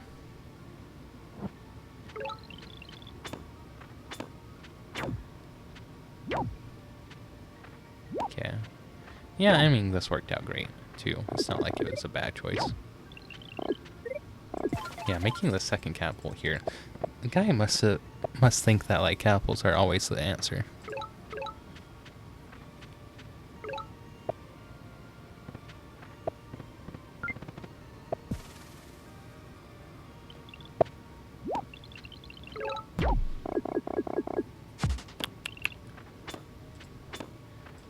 Okay.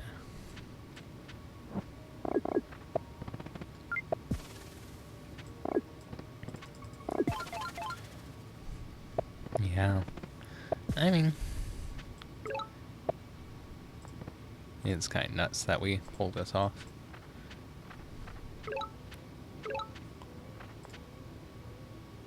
Okay. This game was fun. This game was not fun for me at all. Okay. Huh. This must be the Sweden. Like, it must be in Sweden, the server. Because here, in my time, it's actually not, it's not the 10th. Okay. I think what I'm going to do is I'm going to practice a little bit.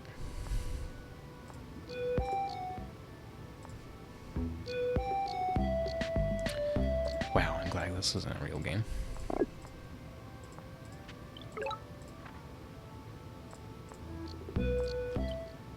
Yeah. Org.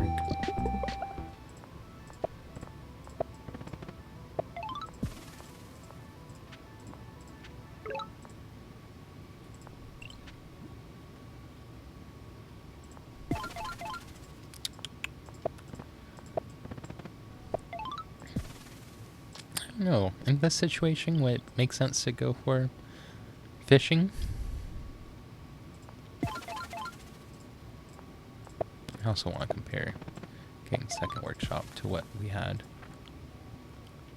Okay, yeah, there's another thing over here.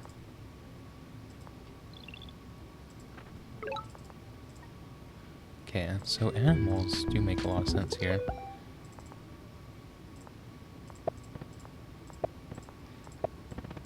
Yeah, I think going to probably go fishing here.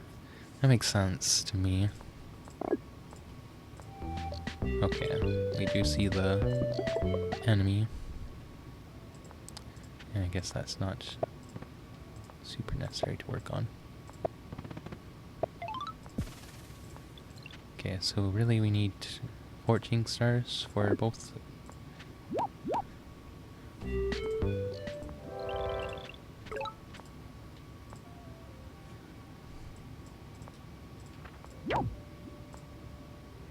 Okay. Rough. Oh, right, I could have seen that.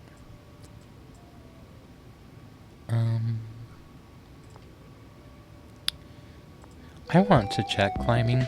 I just want to see how good it would be. Yeah, that seems pretty decent for mining. Because there's 2 level 3 spots right here.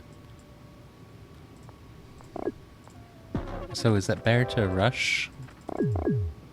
Like in this kind of situation, is it better to rush smithery or naval? I guess it's not a rush. Is it better to prioritize smithery or naval? I guess I want to see what this would look like. Okay, there are a decent number of starfish, so I'd probably go for this one first just to make sure I got it. Yeah, we get some good exploration in.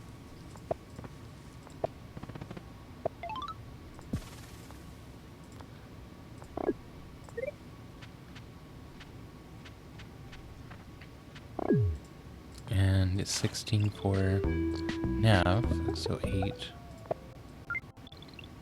And yeah, they're wasting a bunch of stars, so I mean it's fine. Huh.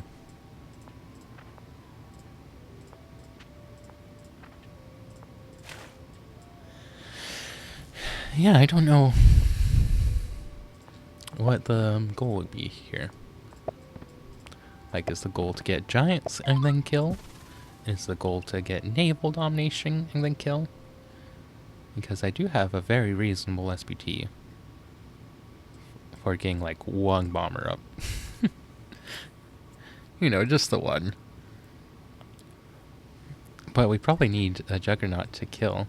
In order to get a juggernaut, we probably need, I mean, at least mining, right?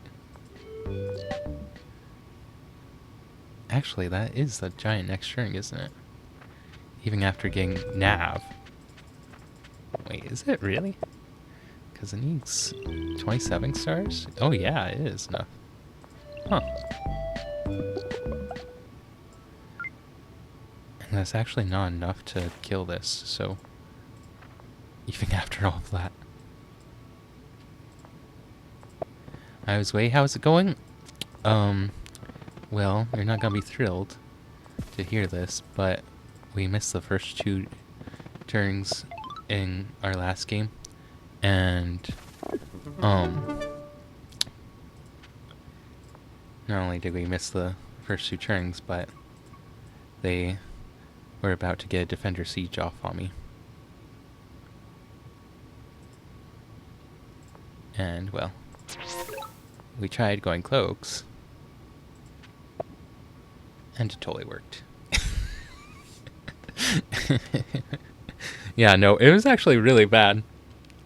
It was the best of 1. Yup. Yeah, no, it totally worked. But it was kind of crazy. You'll have to go back. You'll have to go back. But I did somehow pull off the win, even after missing the first 2 turns. And, almost getting my C3, like, defender siege. I am still, I mean, not confused, but still kind of shocked that I won. But it's a pleasant shock.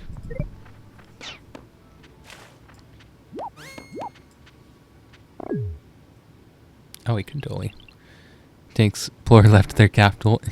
They also, yeah, walked their walked their giant around, which I did not understand. Yeah, they pretended that their giant was a warrior.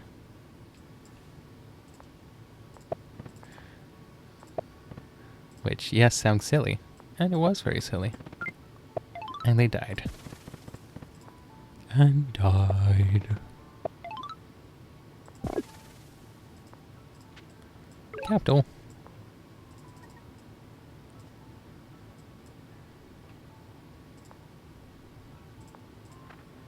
So, yeah, I'm still... Oh, not in the game. This is a different game. This is just a bot game. No, I'm still in the tournament, though, yes. Yeah, this is what happened. Yeah, I missed the first 2 turns. Then I kind of threw the second turn because I had, like, no time. Yeah, the guy had 7 fruit. And he got the lighthouse, so easy second giant. Or, yeah, second giant with the monument. The guy had 5 catapults at one point, and I lost 3 of my giants to him. Yeah, I just keep saying things that sound like, oh yeah, you lost. But, no, always so. Past 5 fruit, I'd rather have animals. I mean, that's fair. But it beats nothing. I don't know, I guess, are forests, like, empty forests better or animals? Okay, so this is the moment I was talking about. So I take an explore here. And if this had kept going this way, I think I would have lost the game. Because, yeah. Yeah, the notifications are very slow.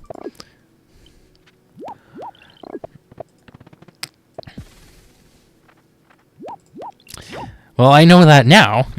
I'm thinking about that now. But yeah, so wall, locked it down. Got a 10-star ruin, so had enough for catapults the next year. And dig this, of course, because I didn't want to have the defender walk on there.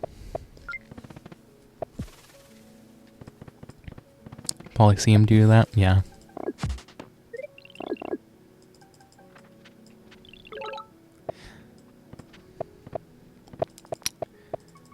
Yeah, we got pretty close to losing.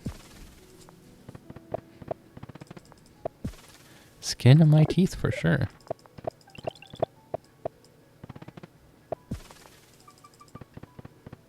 And then he walks all over my stuff and I have a hard time. But yeah, then I go Diplo here and then get my first cloak next turn. And yeah, look at this nonsense. He's got 4. He's about to get another one too. Very considerately, he walks away from this tile. And he says, I'm gonna get climbing to siege you, so I may as well check out what's going on in your capital. Then he realizes, oh, this guy has cloaks. I don't think he expected me to move the cloak this way either. I was also kind of kicking myself at this point for not going knights, although I looked back and it seems pretty reasonable to go for cloaks here rather than knights. I expected them to kill my daggers at this point as well, but they killed my cat or my giant, and I think that was a mistake in retrospect. Yeah, and then that's 3 of them gone. I think I just got the notification. Okay, yeah.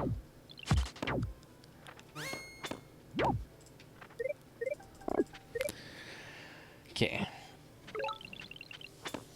So yeah, you can check out the game real time.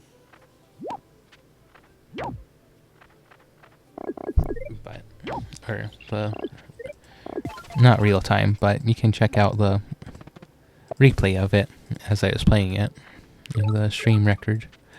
I think I forgot to post some of the... Also, he could have spent this to get a giant right here, and he didn't. So, I don't understand, but whatever.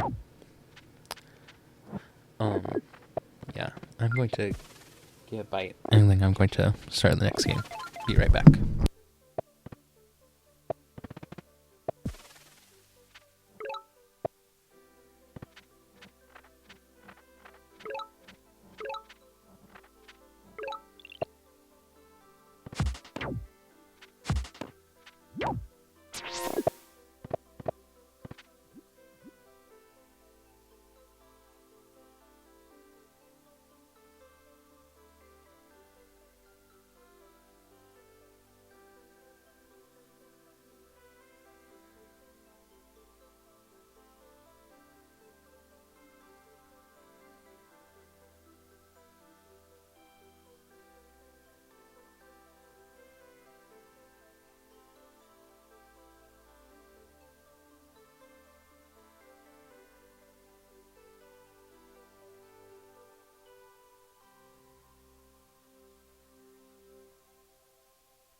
Okay, back. Sorry, just had to use the restroom and grab a bite before the next game starts. So I think we're ready now. Okay, they instantly started it, so they're here. I think I want my defender going this way and the other one going the other way. Okay, they didn't spawn in the corner. Okay. Yeah. Yeah, they had like 1278, or sorry, 1287. Yeah. Wait, what?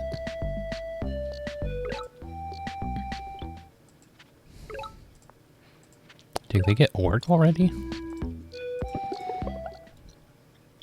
Oh, I see. I see, I was wondering.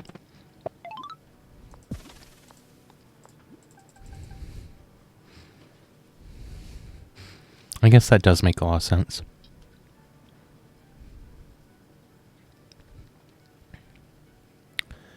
Yeah, I should probably have thought about that before we got to this point. Okay. I guess it's better to get a double upgrade, isn't it?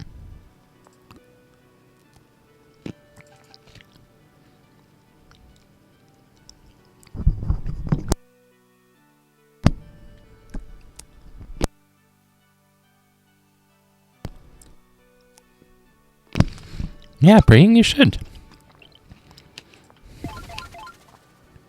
That'd be fun. It's your baby. I think normally I would take that as an explorer, but we're already a turn late, and I need to go up this way anyway. Okay, so here, no time. Fair. Fair enough.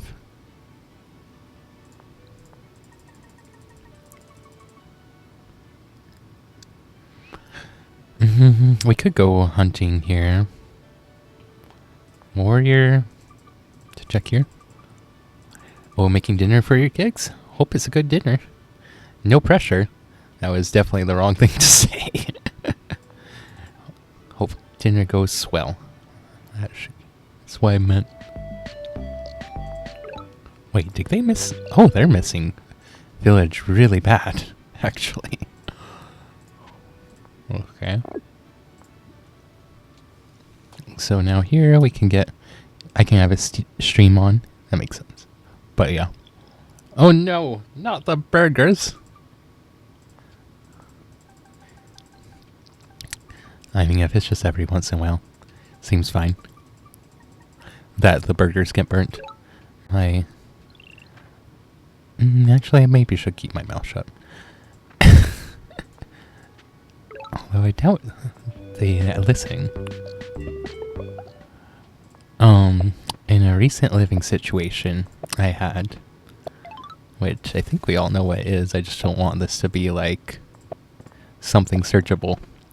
Recent living situation I had, the burgers were almost always burnt and dry, and it was very sad.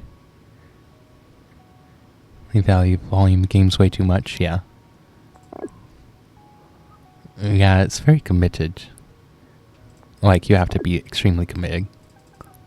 Okay, here I think we can go for a fishing rush. Forestry isn't looking impressive. Neither is climbing, really. I think they spawned in this corner. So, anything to make this clear out is good. Okay, I think they are about 15, yeah.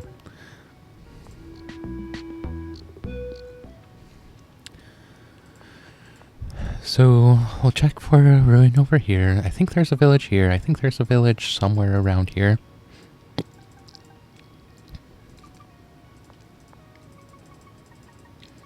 Yeah, I agree. I really like these sport spots. And there's cap connection too. Wait, they crossed? Oh, dang. Wonder if they took an explorer. Oh, shoot.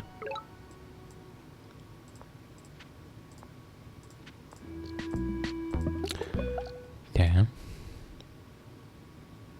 16. Okay, let's do it like this.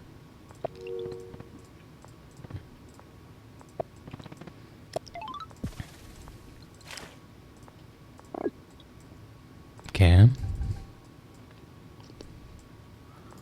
I'm debating whether I capture this turn or next turn. The main argument behind not capturing it right away is then I can go for or nav. But the argument for capturing is that I can probably get... I don't know if I can get the upgrade. I'd have to take an explorer here. I guess we'll take sailing. We'll take sailing, and then we'll see what we get. If we get some really good starfish spots, like here, or here, then I think we go for the delay on the capture. I don't know. We'd get +3 SBT from the upgrade, so I don't know.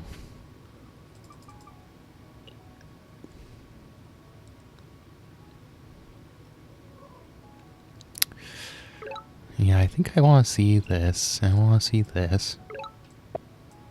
Okay, let's go sailing and check. Nothing, huh? I think in that case... yeah, we just get the workshop, I guess? I don't know. Could take an explorer here. Oh yeah, it's gotta be workshop here, so... explorer here does seem better. I think I'd rather have more information first. I thought about taking the upgrade over there, which would have let me get a unit as well. But I guess we get this upgrade too, so it's fine. Okay.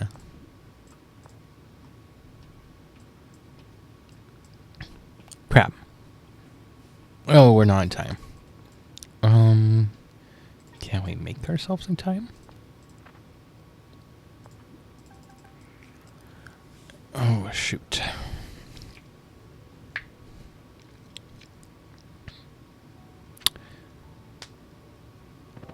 We can hit it once.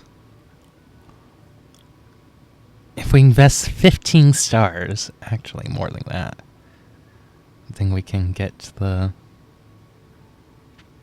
we can deny this village. Honestly, that's probably cheaper than capturing it, or... it's probably cheaper than it would be to try to deal with it later. Level 4.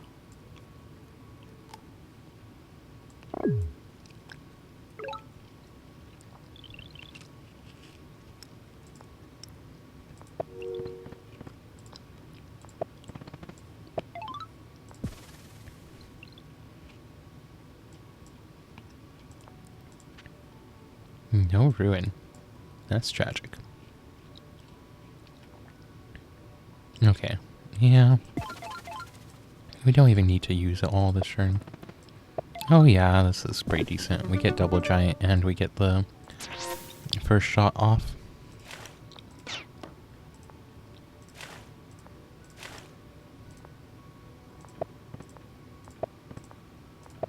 Yeah, okay. This is fine. We're not gonna go markets this game.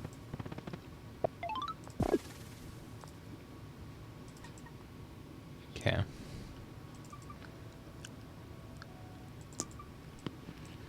So we're denying this aim. And we still have 11 stars left. We could take that as 7 stars.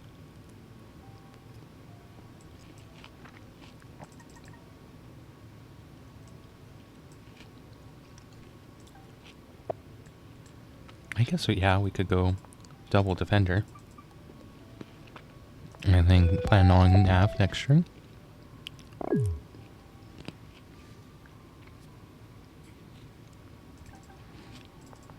Okay, honestly, I kind of like having this.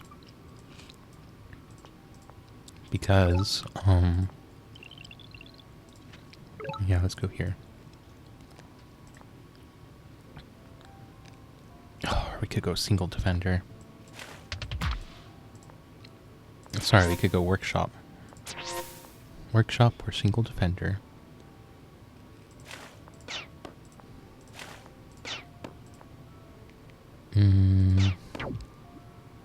We sure do like defenders. I think the faster attack is probably worth it. This can just sit here, honestly. Defender, I think we need the units. Yeah, I think we need the units. I'm going to get warriors here because we need things to start capturing these. I might invest one of the scouts into defend or into capturing one of these, but I don't want to invest all three. Yeah, I'm a little bit worried. I know that there can't be a village here because of this lack of shoreline here.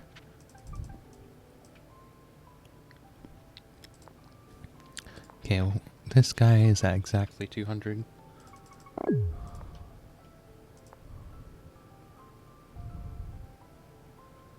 Okay.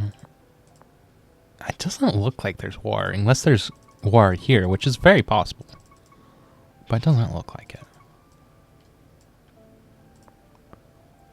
I guess I could just send this here.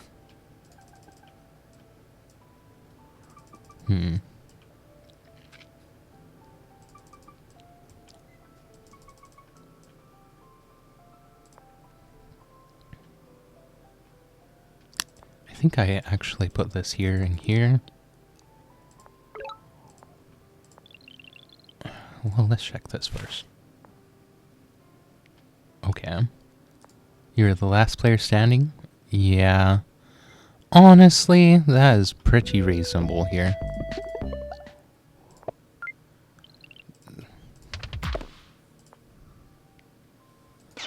Yeah. I mean, I think that was early, but I also don't blame the guy. Oh my heck, what are all these people on like their new accounts or something? Okay. So now we're just waiting for this. Oh, we're just waiting for Viking to be done with his game. You know, we're waiting for these people to be done with their game. Wait a second. Oh, it's a best of 3. My bad. Okay, let's kill him again.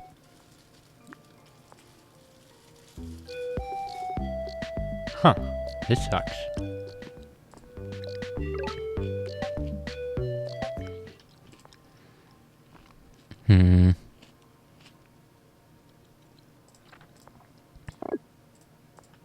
I think we're just gonna walk on the fruit.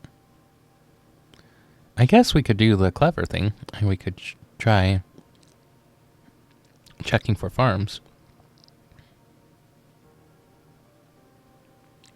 Actually, yeah, we kind of do have to check for farms, don't we? Okay, so it's right here.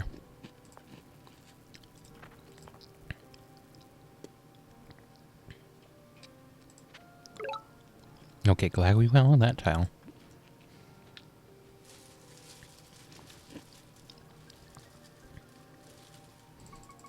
Honestly, the village could be right here, but hopefully it's here. Oof. That's bad.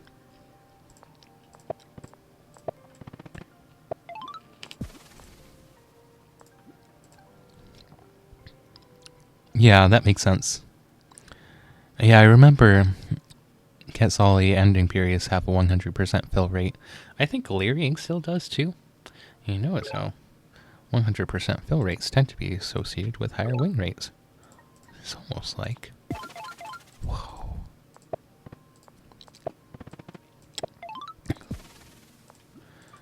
think no Fenrir doesn't have 100% fill rate. They should. They should.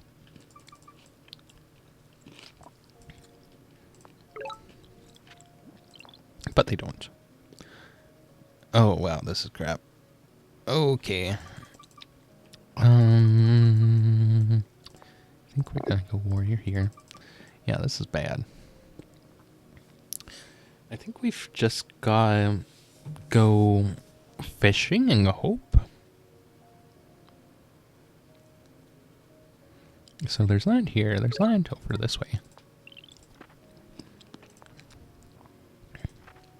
100% ore rate. Yeah, that part is true. Some compensation. I think we're gonna go fishing here because we've just got to commit. It'll be a star cheaper to get now. I should have taken that as an explorer. I have regrets. I guess it's fine.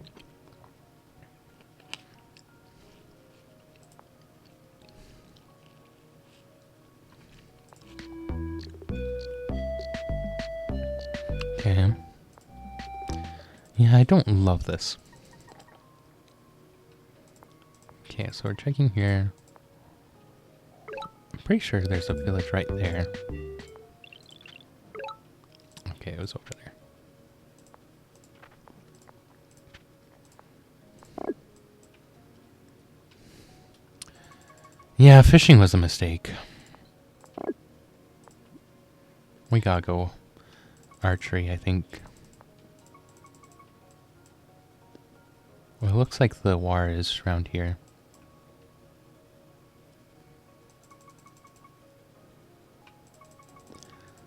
Shoot. Yeah, I totally misread the map. Okay, not moving at all. Wait a second. Maybe I didn't? Oh my heck, this is crap. What is this? Okay. 20. Still costs 17. Yeah, we still gotta save.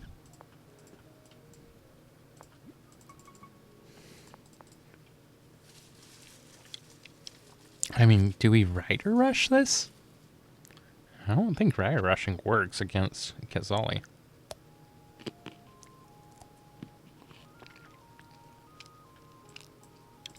I'm a little nervous that this is... Yeah, this part is nice. I'm a little nervous that, this is a ruin.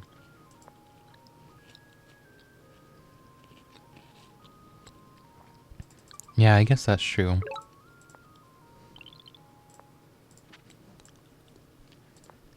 Okay, now we gotta go climbing, too.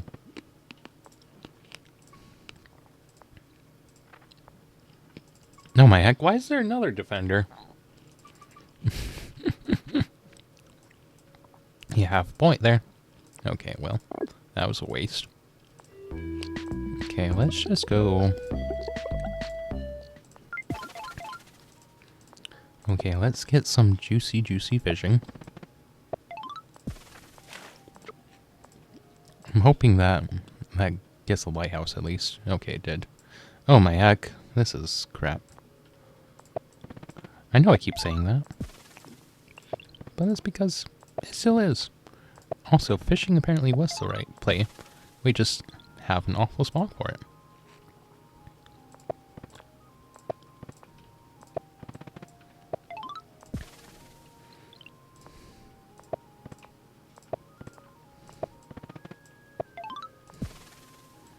Okay, well, our economy is looking okay. We need exclamation point to get this. I don't know if we can. I'm going to border growth this next turn. And I think that will do the trick.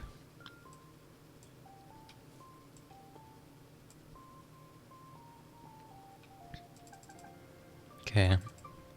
Honestly, an explorer would suck here, but it wouldn't be the absolute worst.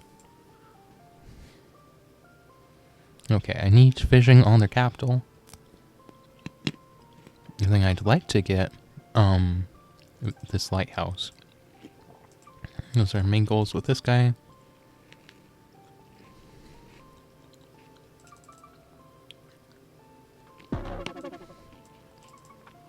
I would very much like to at least get this A, and probably this A too.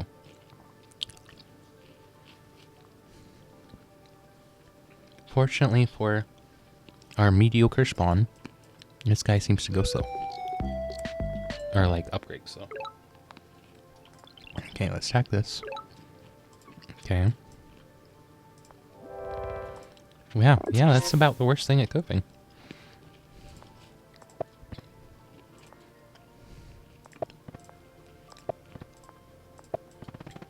Okay. Yeah, it's definitely worth shopping once to get this next turn, or to be landing on that next turn. Okay, who's getting chopped? Who wants to get chopped? You do. Okay.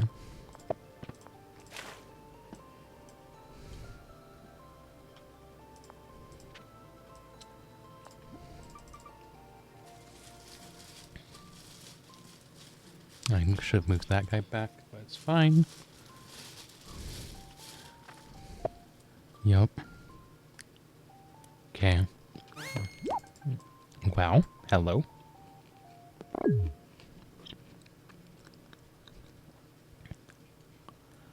Okay, what's the most useless direction for this swordsman to go?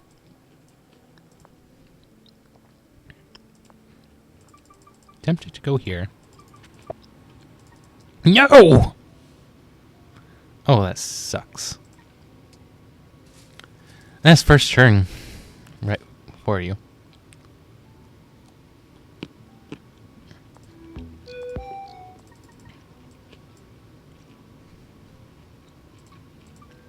Two ports, too. That's tragic. I guess we're mirrored, actually. I also can't exactly go for...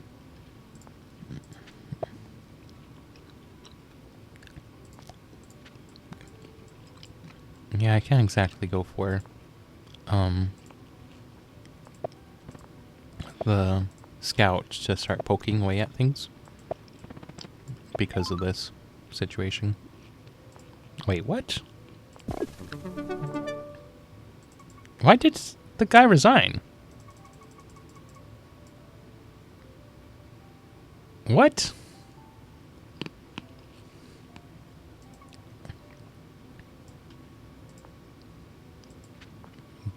Did his baby throw a poopy diaper? Did his cat gag on his face?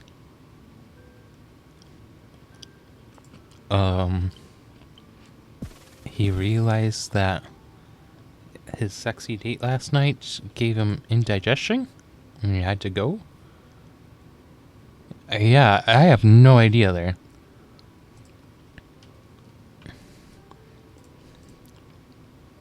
Like, I can literally only think of outside of the game things. Yeah, I mean, if we look at this, this looks perfectly fine. Oh, I don't know about that. Oh my heck.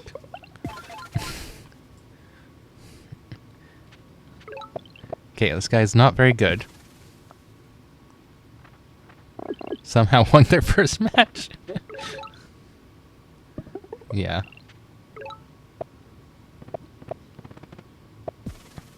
Try this comp.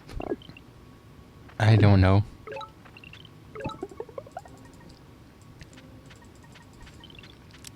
Yeah, I don't know what they're... I mean, I think there are a significant number of people who play these tournaments that, realize that, like, the computers are not that hard to beat. And... yeah. Well, that's the thing, like, right? It's not... They think that they're good because Like, they only play against computers or whatnot. Or they beat their friends pretty regularly. And then, yeah, then they realize, like, oh yeah, no. Hey, don't know how to play. I mean, I don't terribly mind people playing. I mean, sure, but like, Polytopia is supposed to be inclusive. Or at least I prefer Polytopia when it is inclusive. That's the other thing too, like, this guy is 12th seed.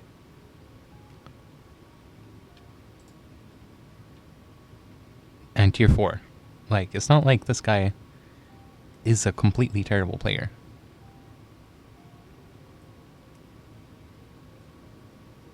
Like, based on average run-the-mill person.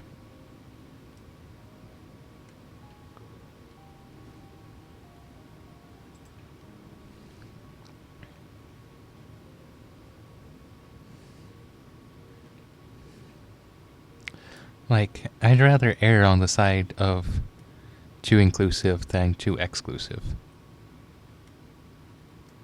Can we see their first round? Sure. Let's look at the one they just had. So, go to game. I bet that there is going to be a capital war in this game. Play random matches. Yeah. Oh wow, they opened up the same. Okay, so our guy here is purple, or is pink again. Wait, it seems like every time the second player is pink. Wait, is that right? Wait, hold on. Now that I think about it, like, hasn't every second player thing been? Yeah. Viking is a very strong player.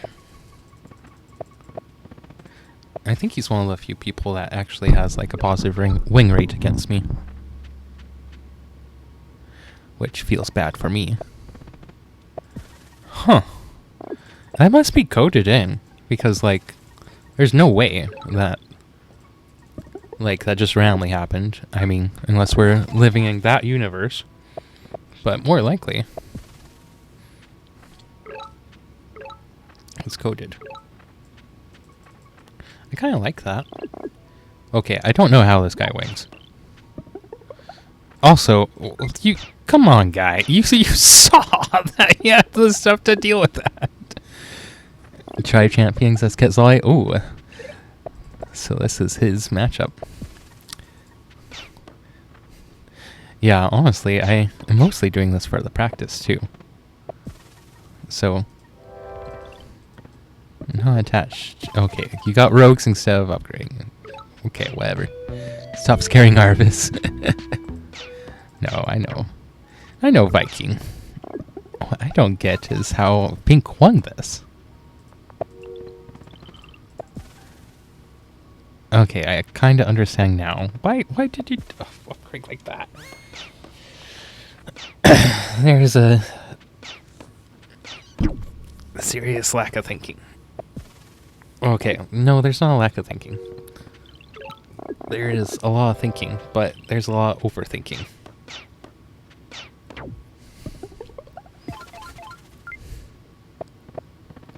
Is this how... Sorry, is this how people play? Lock in. Lock in. Get some decent luck.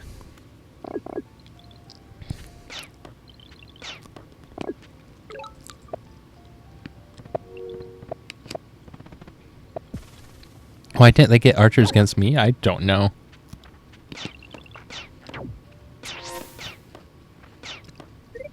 Yeah, I have no clue. Oh look, they got a bunch of defenders here. I have no idea what these defenders are doing, like those two. That is a good play, honestly.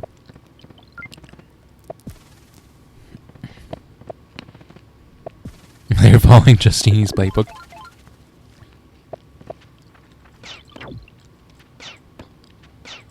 Wait, how did this get here? Wait, what? Wait, was this just wandering around the whole time? It picked up. It picked up a ruin. I think it's climbing, or maybe he already has climbing. I don't know.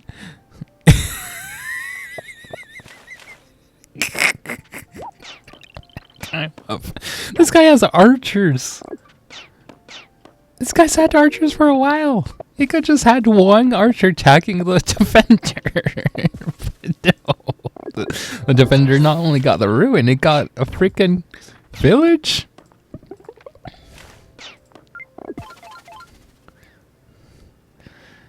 This guy feels like, okay, like letting this defender get this. It's sort of like those parents that let their kids, like grab, I don't know, knives from like the kitchen countertop. Like, I mean, stuff happens, but like, you need to not think ahead.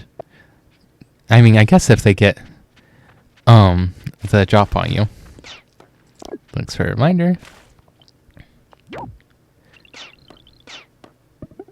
Wait, what? Oh, I see. Yeah, they're still playing. It is 2 out of 3, and they haven't even finished their first game. Yeah, this letting this guy get this is sort of like the parents that, like, you know, let their kids, like, accidentally, like, just forget to pay attention to their kids, and then their kids getting to, like, I don't know, cocaine or whatever. You're like, so many things have to go wrong here for your kid to have drugs. First kid started walking.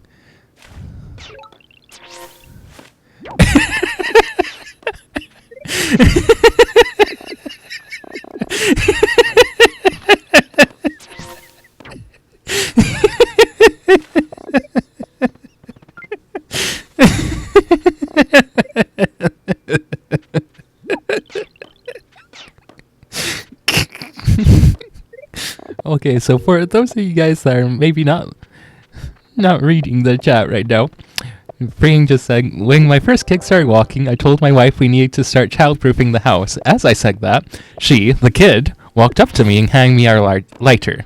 For example.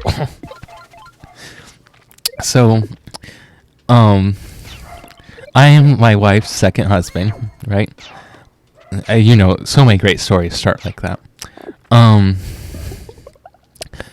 So, they actually lived they're homeless for a while,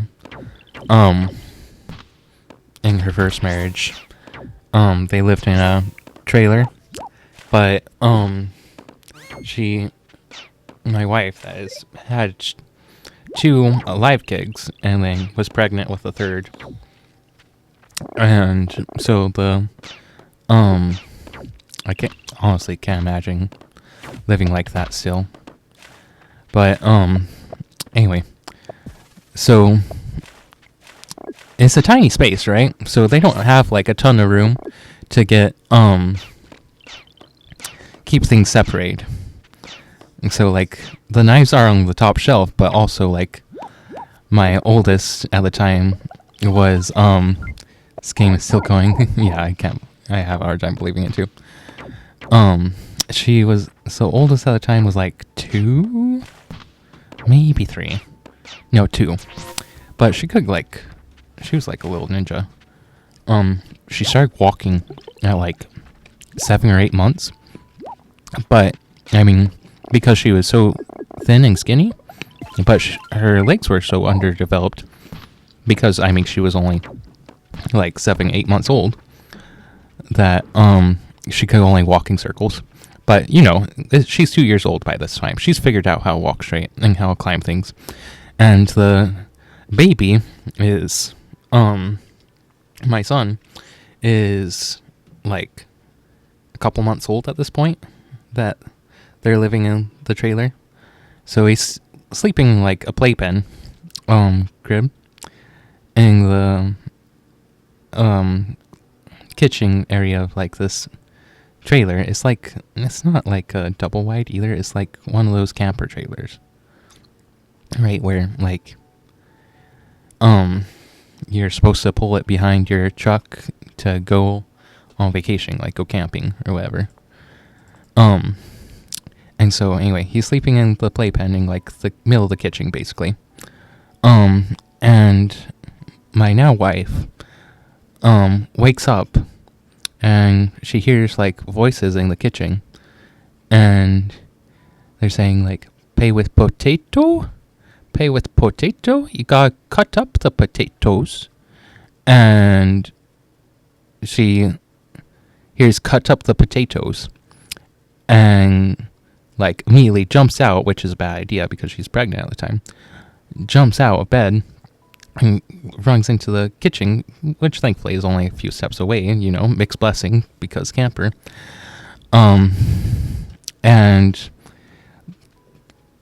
this 2-year-old kid has put a whole bag of potatoes, like one at a time, into the playpen for her little brother to play with. And as if drowning him in potatoes wasn't enough, she climbed up the kitchenette, grabbed a knife, and had just given it to the baby so he could chop up his potatoes. And yeah, I mean, that's sort of what this feels like. I mean, not exactly, because, I mean, like, this green player did not even keep an eye on this defender that was just walking around and, you know, collecting ruins, collecting villages, but like, it just feels like that, you know? Lear was child-proof design. Yeah. Well, I wasn't around then, so, but I'm glad that things are better for her. Yeah. Yeah, I can't imagine living in that situation. It just seems so soul-crushing. But things like that do make a good story. Wow, look. Almost all the people we expected got in, except for the 5th player, wherever that guy is. And yeah, 7th and 8th. Yeah. Yeah. Still 0-0 for the next moment. I know, right? That's why I started telling stories.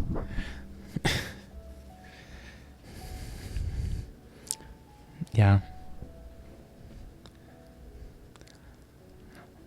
Home security. Like, I mean, there's all sorts of flavors of homelessness, right?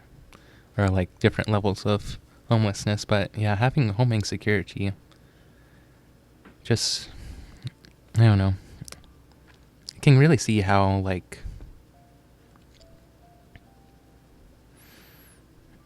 how it invades your whole life. Because, I mean, not only, like, you have the obvious problems of not having, like, a clear address, right? It's usually, like, you have home insecurity because there are other things that happened in your life to where, like, that preventing you from being able to get yourself a home. Whether that's, not having supportive family that will take you in when things are hard, or whether that's, like, mental health issues, or, like, substance abuse, whatever substance that is, or whether it's, like,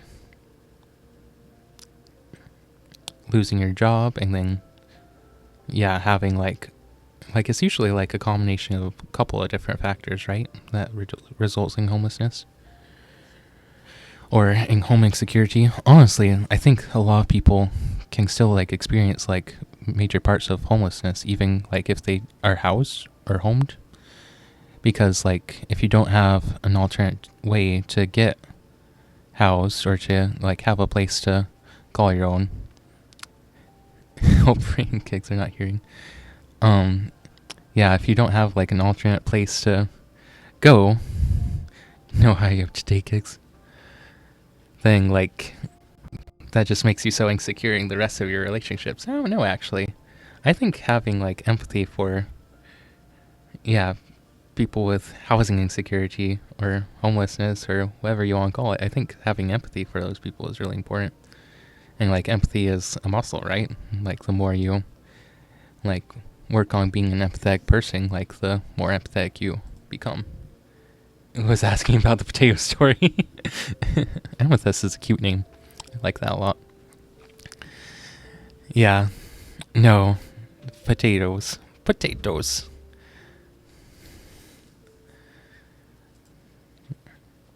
But yeah, in my wife's case, like, I mean, they technically had a place to live, but like, she didn't have a very supportive family.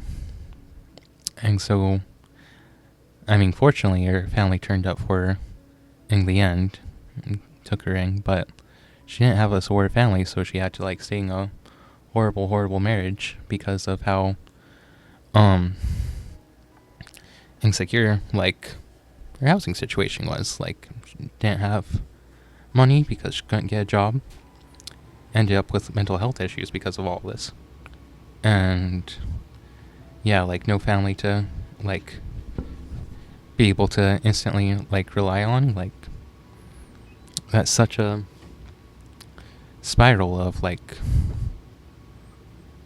insecure about housing, so you're insecure about your mental health, because like it's really hard to like dealing with the guilt that comes from not having a place to call your own when you see like people around you having a place, and that makes you wonder like what you're doing wrong, or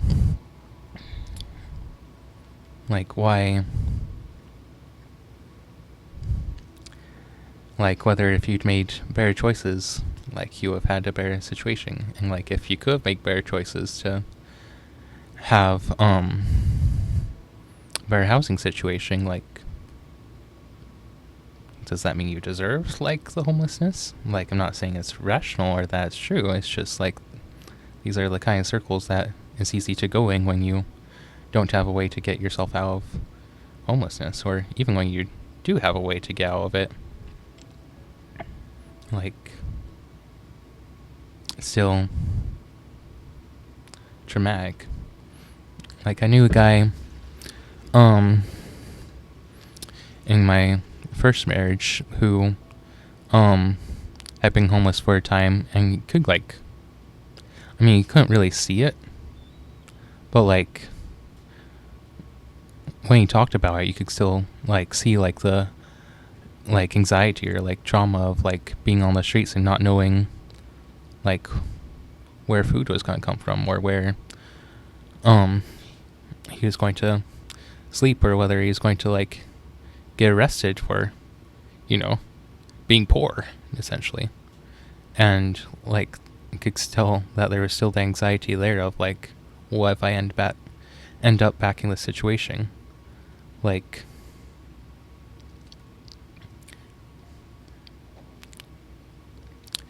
I think it must be similar to like the humility you get from like the enforced humility you get from having an addiction, right? Is knowing that like you could end up back there. You could end up back in on Discord. People are commenting on swarming with newbies. Oof. Yeah, could end up back there. And it's really scary to like realize how close you are to losing it all the time. Easy to go back to the void. Yeah. Yeah, I mean, it has that same like pattern, right, of like looking in the face of your own vulnerability, or like realizing that you're constantly on a precipice. And even if you get really far from the precipice, even if you get really far from the cliff, you still know the cliff's there. Like, even if you've gone like miles away, right? Like, if you're going back to like talk to friends, or Like, if you just have something that gets you closer to there, the precipice is still there and you can still fall.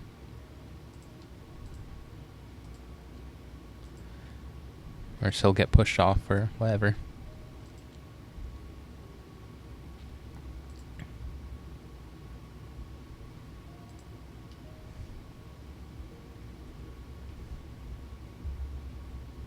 Where is this?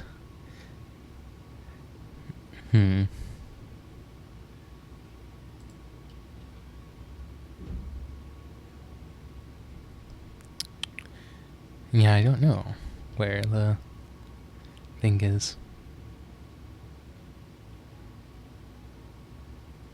Remove some Manti from multiplayer. Wonder how often that gets suggested.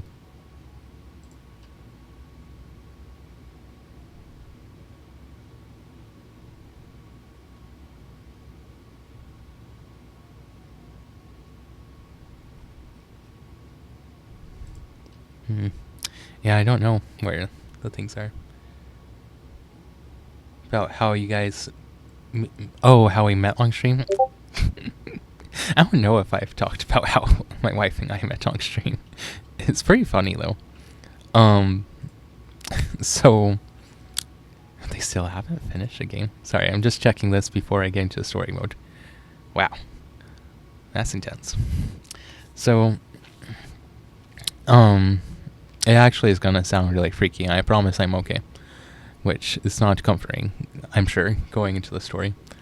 So... It's 2026? I got divorced.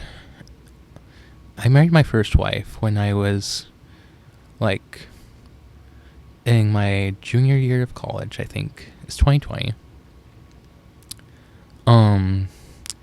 Everyone thought the world was going to end. Actually listened to a podcast. This is a bar of a bar, but I actually listened to a podcast that was happening like right before 2020. And it's really freaky to like have the dramatic irony, like the build up of like, wow, this woman is about to like have COVID happen. Like, and then watching like the reactions over is like both dramatic and therapeutic at the same time. Like remembering all that and remembering what the mindset of like that I was in when COVID happened. Because yeah, when COVID happened, I just started dating my ex-wife, and honestly, I'm starting at my ex-wife because I'll give context for how crazy meeting my now wife is. Honestly, I probably shouldn't have dated my ex-wife, period.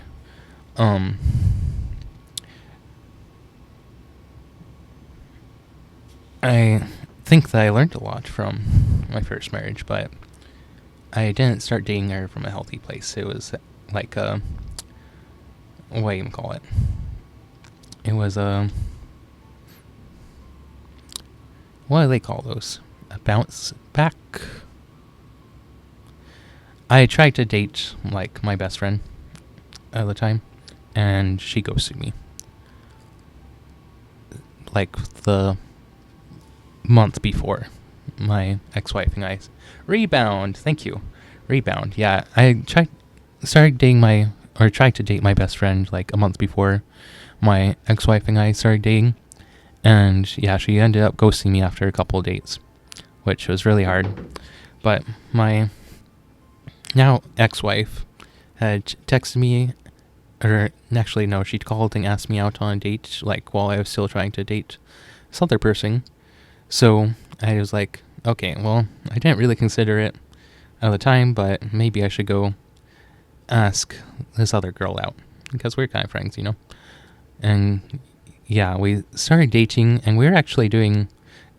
okay, so I recently left the Mormon church, and it's kind of crazy, like, all the things that, like, took for granted, or, like, thought were completely normal. So, at the main university, BYU, there's a huge focus on getting married, especially for women, but also for men. Getting married early, and like starting a family early. I think it's like partially for birth rates to like end up with more people in the church, and I think is also partially to like try to get people to stay in the church in retrospect. But anyway, there's a huge focus on marriage, like dating and marrying at BYU, at that main university. And so my ex-wife was in a class about getting married. Which sounds so crazy. It was like a class about dating and relationships, which honestly, like, I kind of wish I'd taken that class too. Hey Jamie, how is it going? We're having story time. You got here just at the right time. Yeah, so like in other contexts, like having a like relationship class seems like really healthy, but at BYU it was not super healthy. Semifinals, yeah. Playing Viking the Cat whenever he finishes his games. But yeah. In this culture, it was not super healthy. Like, it was definitely better than the alternative, which was nothing. Just heading home now. It will probably be another 2 hours at this point, unless I lose to Viking. In which case, it'll be about 1 hour, maybe hour and a half. Honestly, I guess it could end up being 3 hours. That would be a heck of a long run. Okay, sorry. Going back to the story.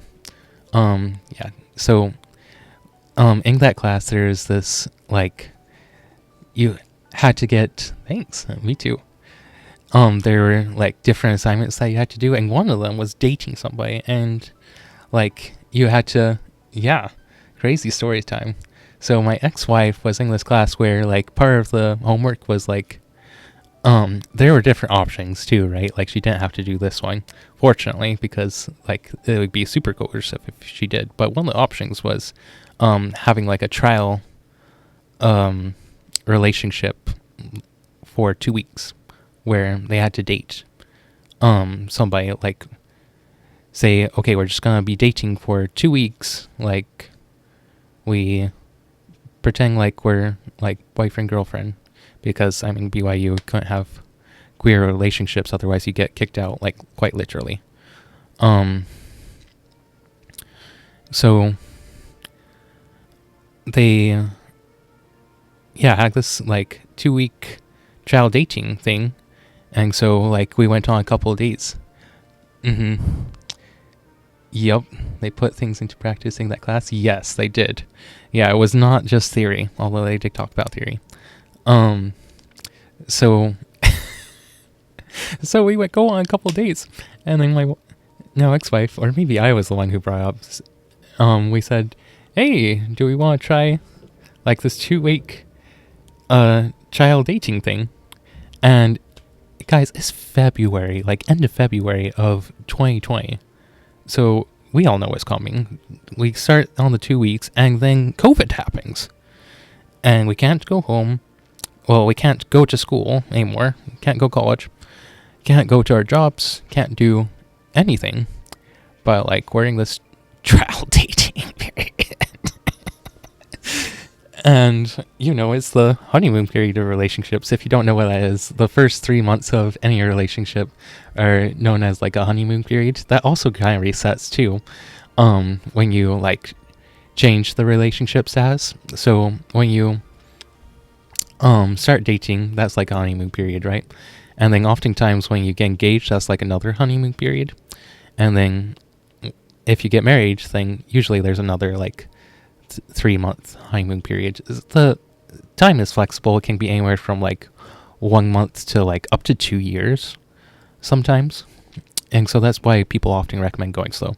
Well, it was 2020, so we did not go slow because everything else was going slow. So my now ex-wife and I got who I rebounded with because like my best friend that I'd known for like 2 years at this point, or a year and a half, 2 years, ghosted me. So rebounded, then, like, what was it? It was 2 or 3 months after we started dating. Oh, it was 3 months after we started dating, like, doing the trial dating thing, we got engaged. And then 2 months later, we got married. So 5 months from starting dating, actually to the day, it was a little silly. A little silly is being like, oh my heck, you put your emotional life in danger. And yeah, like, then as things started opening up, like, I think she must have realized, like, she was also going to law school at the time, so I think she realized, like, oh, wow, I don't know about this guy. This guy has, like, depression and things.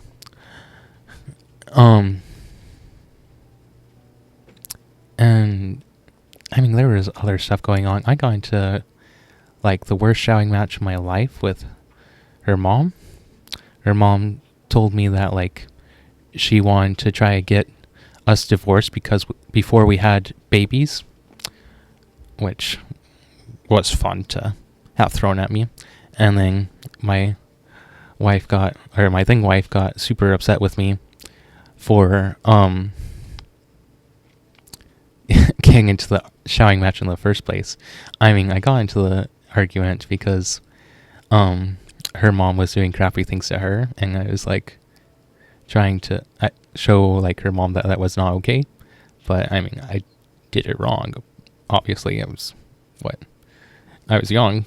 I'm still young, but pretty young. Got into that horrible shouting match. Don't mind me trauma dumping. And so yeah. We ended up getting divorced a little... technically we got divorced slightly after our 2-year anniversary. Like a few weeks after our 2-year anniversary. Was something, let me tell you, boys. Yeah, it was awful. Yeah, her mom is one of the worst people I've had the misfortune of, like, being family with.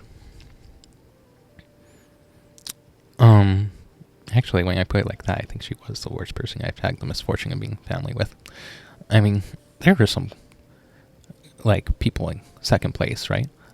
Like, not too far behind, but... yeah, so we get divorced, like, about 2 years later. COVID is basically, it's not over, but, like, the worst part of it is over. Like, things are pretty back to normal. There are vaccines, there are, like, better healthcare situations. We didn't have the guy who ignored COVID in charge anymore. So, no kid talk during that period. We had some kids talk.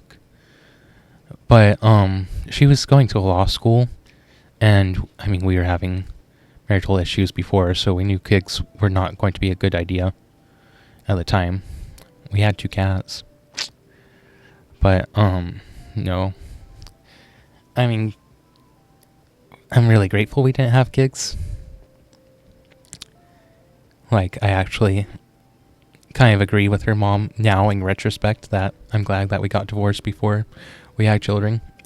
Because that would be so complicated. I hate to think about it. But anyway, so we get divorced in, like, August of 2022. Yeah, August of 2022. We'd been separated for, like, about a month and a half, 2 months before that. And so I'm like, okay, that was awful. Now I'm free. I guess I'll try dating. I wasn't super, like, ecstatic to date, but I honestly didn't really know what else to do. There were lots of other things to do, and I started doing them, like doing the self-care things of post-divorce, like,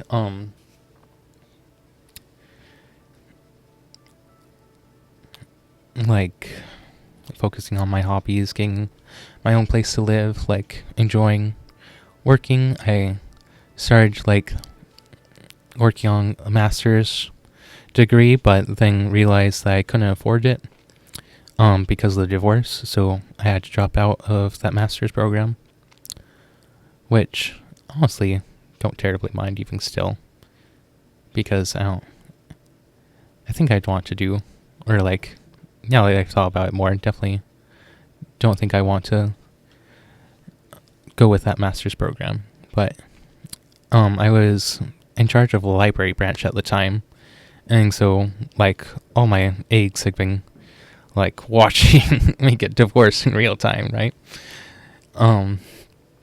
And so one of them is a friend, and she's like, well, have you tried this dating app? Have you tried this one? And I was like, I mean, I tried that one. Haven't tried that one. Not sure about it. And she said, well, have you tried Facebook dating? And I was like, that exists. And she was like, yeah, it's random, but it exists. And so, I was like, sure, why not? That sounds weird. So I got on Facebook dating like a couple weeks after the divorce is finalized, so just for fun. And I started talking to a couple of people, and there are some crazy people. Yeah, Facebook dating is a real thing, guys. You didn't think Facebook had a dating app, did you? I didn't either. But there were some really crazy people on there. Like, I mean, I don't want to like go into too much detail. Yeah, I'd never heard of that either until like, yeah, my friend or like my age for the library said, hey, have you tried it?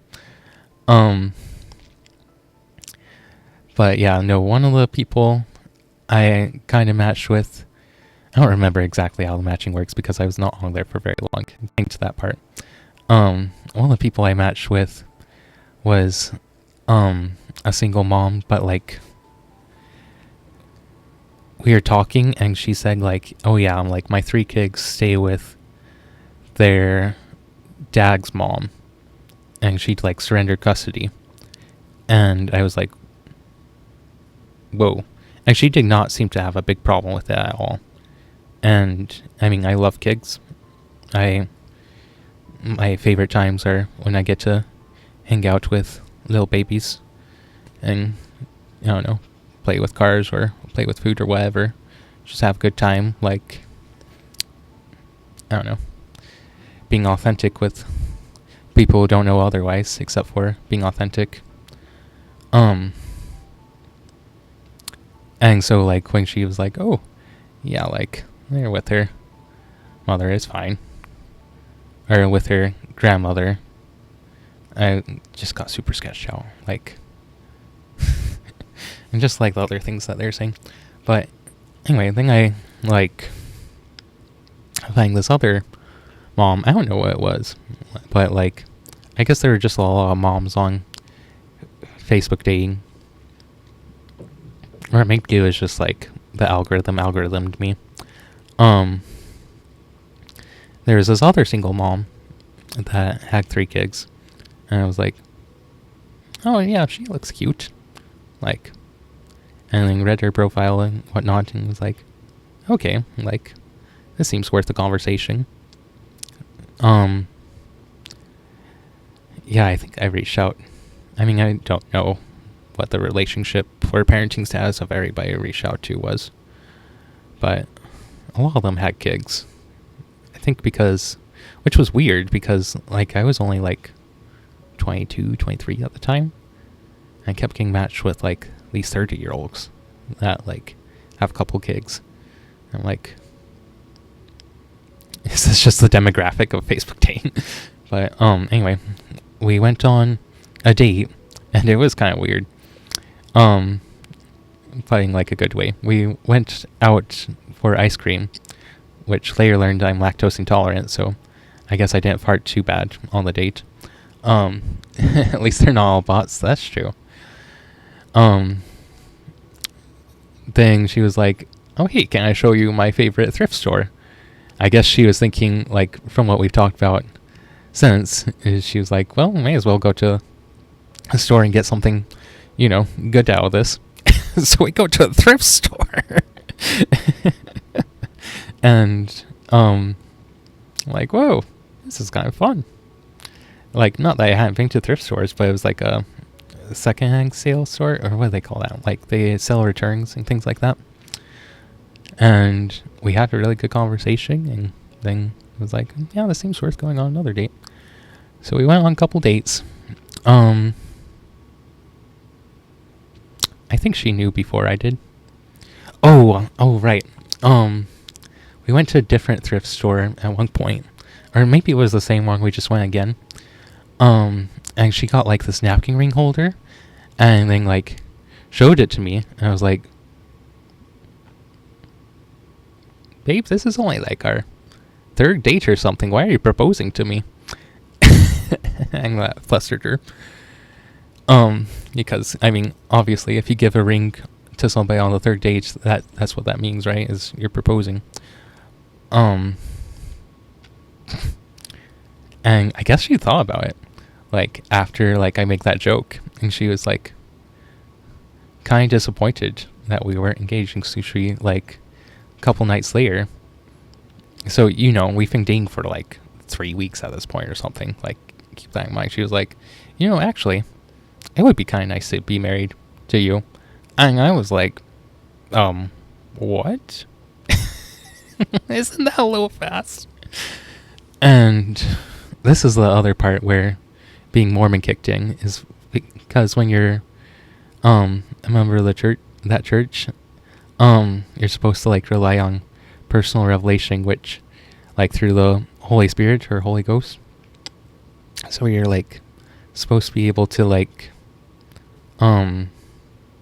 pray about something and then get like a feeling about what you should do, right?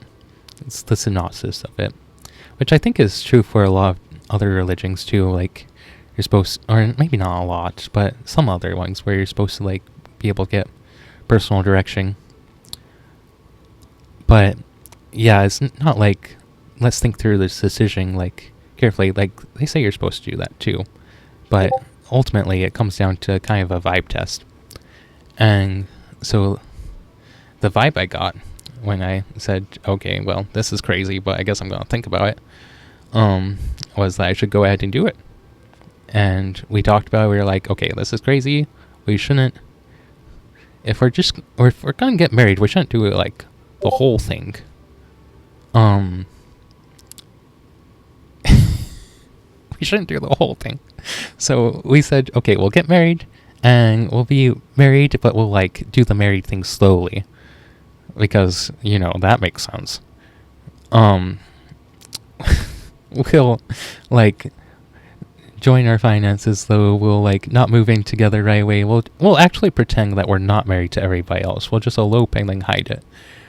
And so we eloped, like, less than a month after we met. Which, in retrospect, I still think is really crazy. Like, that is so risky. Like, you're still in the honeymoon period. You still, like, don't know, like, if this person is really crazy or not, which obviously they are crazy because they're eloping with you. After, knowing you for, like, less than a month. And, I mean, I guess we're both crazy, but, we got married in, like, some random lady's living room. Like the night after we got the marriage license. And she wasn't going to have the kids that weekend, and so like she actually had her kids get babysat while we got the marriage license. And then I like looked up a bunch of people and like said, hey, can you marry somebody tonight? Hey, can you marry somebody tonight? And eventually one of them responded. And I asked like my cousin that like he's kind of the black sheep of the family because he wasn't Mormon, so he didn't fit into everybody else's like idea of what family was supposed to be. I asked him and said, hey, can you come be my witness? And he said, are you nuts? You just got divorced, man. Like, this is a bad idea. I was like, you're probably right, but I can also just ask somebody else to do it. I mean, thought about it a lot. And I think he was like, I don't want to be complicit in this, but also like I don't know what else to do. I guess I'm gonna be here for family. So he came and was my witness. So like somebody could sign the freaking marriage license. And I still don't think he's going over that to this day. Which, to be fair, I haven't gone over it to this day. It's insane. But yeah, so we were still planning on like keeping it quiet. Like not like I hadn't met her kids at this point, right? And like we got married before I met her kids, which huge red flag, huge scary. Because like I mean, I don't know if she looked me up to see if like I was a child molester or something, like, you know? I would hope that she had. I never asked her because I don't know if I really want to know. Because either way, like, well, I guess if she did look me up, obviously I'm not, so like that would be good, but I don't know if I want to know if she didn't look me up, you know?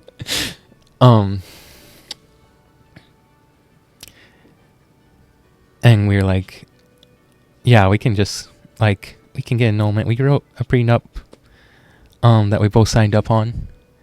Sierra Kicks. Yeah. No idea if, like, I'm going to... I mean, I was a children's librarian, so, like, there's a pretty solid chance that I was going to work well with kids. Like, I was talking about, like, how much fun I'd had running summer reading and things like this, too, right? Like, so, like... And, like, they do a background check on you when you, like, work with kids. And so, like, I mean... But, like, it's different working well with kids and working well with one's own kids, right? And, yeah, we didn't know that. But, like, we did have a prenup, so, you know. We did the craziest thing we could do in a somewhat reasonable way. Not gonna say a reasonable way, but in a moderately reasonable way. Whoa! He just pulled a game off of Viking. They're in game 3.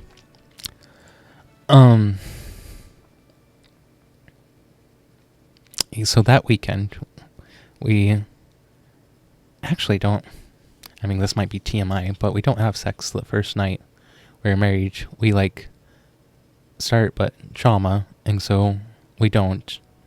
And I think that was when she, like, I mean, well, she said that that's when she realized that she was safe, was when, like, she was able to say no, and no meant no to, and like she was able to, like, have her consent respected. Live game version of dating and marriage. No joke, honestly. Yeah, we did not take 24-hour turns. Or week-long turns. And, yeah, I think at that point, like, I think we had, like, a crazy weekend honeymoon. We actually... It's weird talking about this after having left the church, but we actually went to, like, a church conference. Like, the big church conference that happens twice a year, like, during our honeymoon. So that was weird.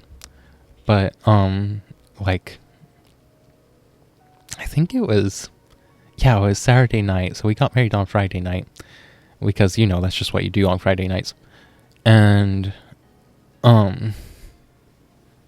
we were kind of giggling, too, like, while we actually went out for dinner after we got married.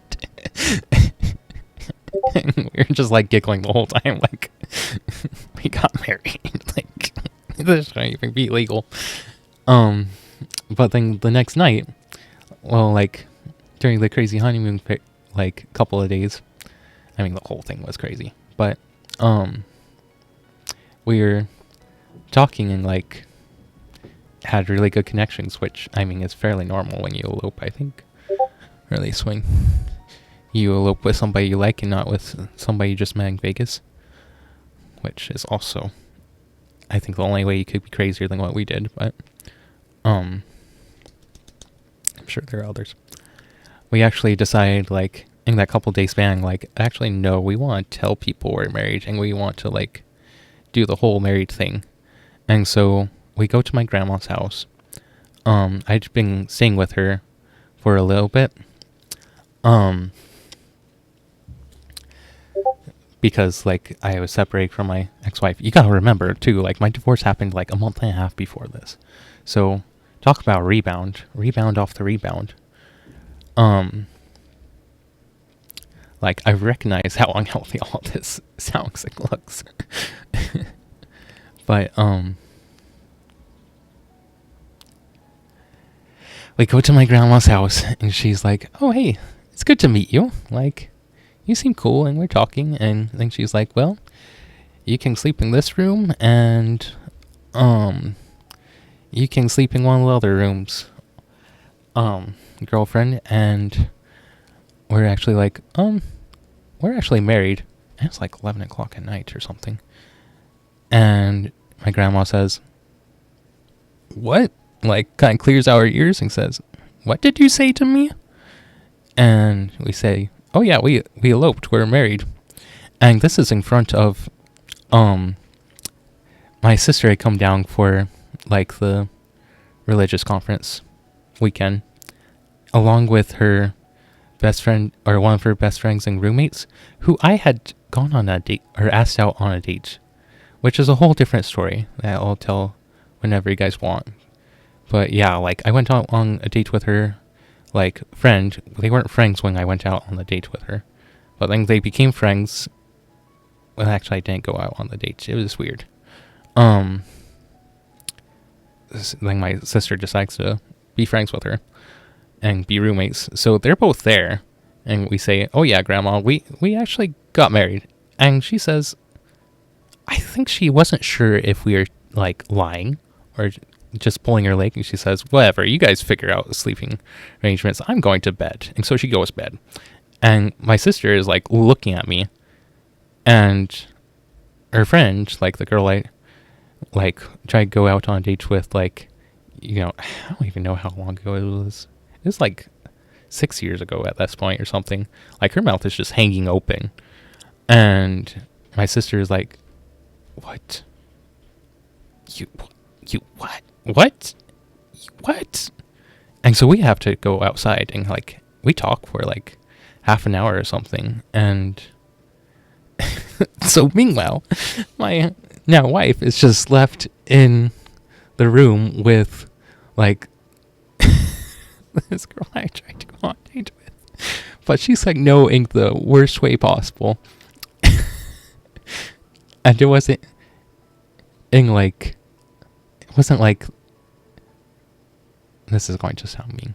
She wasn't, like, one of the people that said no because she was too cool for me, or, like, a 10 when I was, like, a 1 or something. It was weird. So she's having a, you know, fun bonding conversation with this other person. Well, I'm having a fun bonding conversation with my sister, where she's like, "Oh my hell, Brenton, what on earth did you do? Have you told anybody yet?" And I said, no, you guys are the first ones. And she said, "Brenton." Sorry. She said, "Arvis." I said my name last time. It's fine. I honestly don't think my sister's forgiven me still. She was crying. It was a hard conversation, which is a very valid reaction for the amount of craziness that we did. So then the next morning, we say, "Okay, we gotta tell the parents." So on our way to this religious conference, I call my mom. They're still in bed. They haven't woken up yet. Call my mom. Say, "Hey, Mom, how's it going?" And she said, "I just woke up. Still getting ready for watching this event live." I said, "Oh, yeah. Me and wife," I didn't say wife, wife's name, "are going there. We also need to tell you something. We got married." And there was, like, silence for a few seconds, and then there were a couple of seconds of spluttering, and then there was my mom, like, saying, like, "Dad," or, like, "Babe," or whatever, "you need to come be a part of this conversation." So I had to explain to my parents in the car that a month and a half after I got divorced from my crazy ex-wife, I eloped with somebody that I met less than a month before. So that was a lot of fun. That was probably the most awkward conversation. That was definitely in the top 5 most awkward conversations I'd had. And then, yeah, we talked to our parents. And then, like, I moved in. Like, a week or two later, like, we originally weren't planning on, like, us meeting, like, each other's family or parents or anything for, like, you know, a couple months. Like, we weren't even going to tell people that we were married until, like, December. Once dating someone for 5 years, they went to school far away and only saw them every 3 months for a while. Yeah, that's hard. That's crazy hard. Yeah, like, imagine, like, being that situation and then, like, you meet up with them. I'm not saying this is what could have happened for you, but, like, imagine meeting up with them. Yeah, that's the reverse. And they say, actually, this is my husband. We've been married for 2 months. I just met him right after I got back from talking to you last time. That's pretty much what happened. Yeah, could marry 2 people in that time frame. Actually, you have to wait a month to get divorced. From between, like, filing the paperwork and, like, the actual date of the divorce, or at least saying that was what the case was for Utah. But so, I mean, I guess you could marry 2 people in that time frame still, but yeah, I don't know what to say, guys. It's lasted already double the amount of time my first marriage did, so it doesn't matter the current relationship lasts long. Yeah.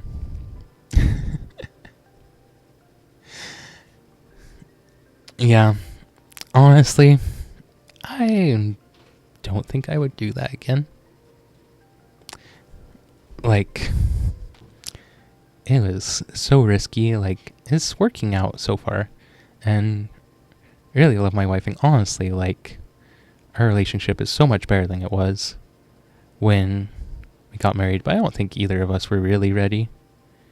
Yeah, life is messy for everyone, religious or not. I agree with that. I think, yeah, being religious in that circumstance made it messier. Like, definitely did not make it simpler. I think it could have been healthier. Not being religious in that case, but you only have to get it right once. Well, hopefully. I mean, I hate to go all medieval on you, but even if you had a great marriage, if it was 1400s, they could die in, like, you know, literally any time. And then you have to get it right again. And if that person dies, you know, there's my anxiety thought for the day. But yes, ideally you only have to get it right once. And, I mean, still crazy risky, right? Like, I mean, I say that we've had a lot of good bonding experiences since too. And I think, ironically, because we got married so fast and, like, did the relationship game, like, totally backwards, where we got, like, way super committed before we, like, really knew or trusted or relied on each other. I think because we did that, it ended up being marrying young is a good option. Didn't do it yet, though. I think is a mixed bag, because you don't really know much about yourself when you're young. Right? Like, I'm still learning a ton about myself. I mean, not that that's saying much, because I'm not that old. But, there's like a statistic where like a huge majority of marriages where people are like younger than, or first marriages when people are younger than 25 end in divorce. So like your chance of staying like married to the person you marry go way up like when you turn 25. I think because you have a lot more self-knowledge and you're not, hopefully you're doing it for better reasons too. Ice creaming serial killers. Yeah. But no, honestly, like, I think we ended up going to it sort of like how people in arranged marriages must do it, where like you barely know the person. Like we had like a leg up on arranged marriages, right?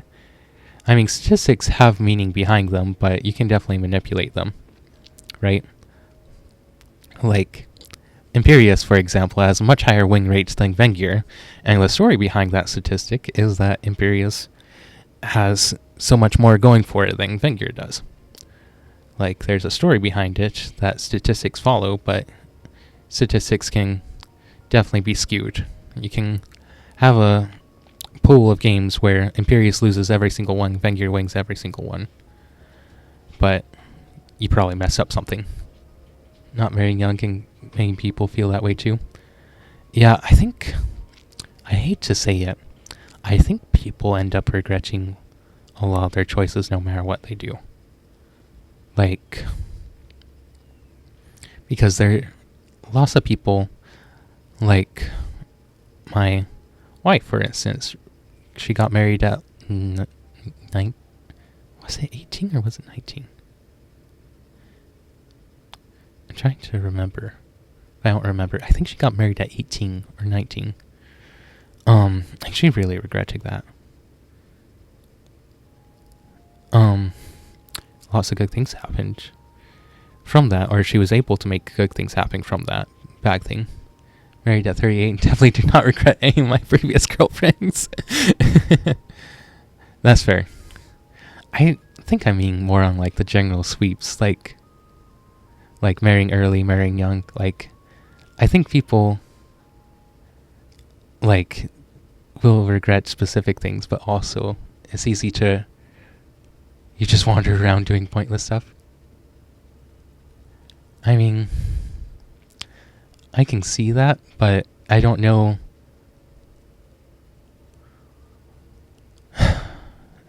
Okay, I'm gonna say something that might not be popular, or it might be really popular. But, I love my kids. But, yeah, not saying for everybody. Yeah, I think if, like, you feel like marriage and having kids, or having a family, or having, like, a say relationship is going to, like, fix, like, the pointlessness or meaninglessness, like a gap in your life, then it's not really going to be a healthy relationship. And, I mean, you can make it a healthy relationship. Eventually, like, it can definitely morph into a healthy relationship. But I think, I've seen a lot of unhealthy, like, self-esteem, or I've seen people build their self-esteem in really unhealthy ways, especially coming from a religious environment where their self-esteem is based, or self-worth is based on children and based on like who they are for their children. I'm pretty sure you can spend your late 20s wandering around doing pointless stuff while being married. Yeah. Yeah, like if your identity is built on, or like your sense of worth is built on like your relationships. Marry at 70. Oof. If it's built on relationships, then I think it's always going to be really vulnerable to the people inside those relationships changing. Which, I mean, sounds like a duh, and like to a certain extent it should be that way, right? Where like if we're relying on other people to fill our needs, which is part of being married. Like, that is a healthy part of being married. You just have to be careful about how much that should be the case too, because like whenever your kids grow up, for instance, like your kids are eventually going to grow up, and suddenly like you can't be who you were for them. You can't be like, the person that's always there for them. You can't be the person who they come to at every point or every time they have a crisis, or you can't be like the person they need. Like, absolutely cannot live without, because you shouldn't be. Like, they've grown up, you've grown up. Like, it is healthy for that relationship to fade into a friendship of sorts, rather than like dependency. And I think that's also true for being married too, where like if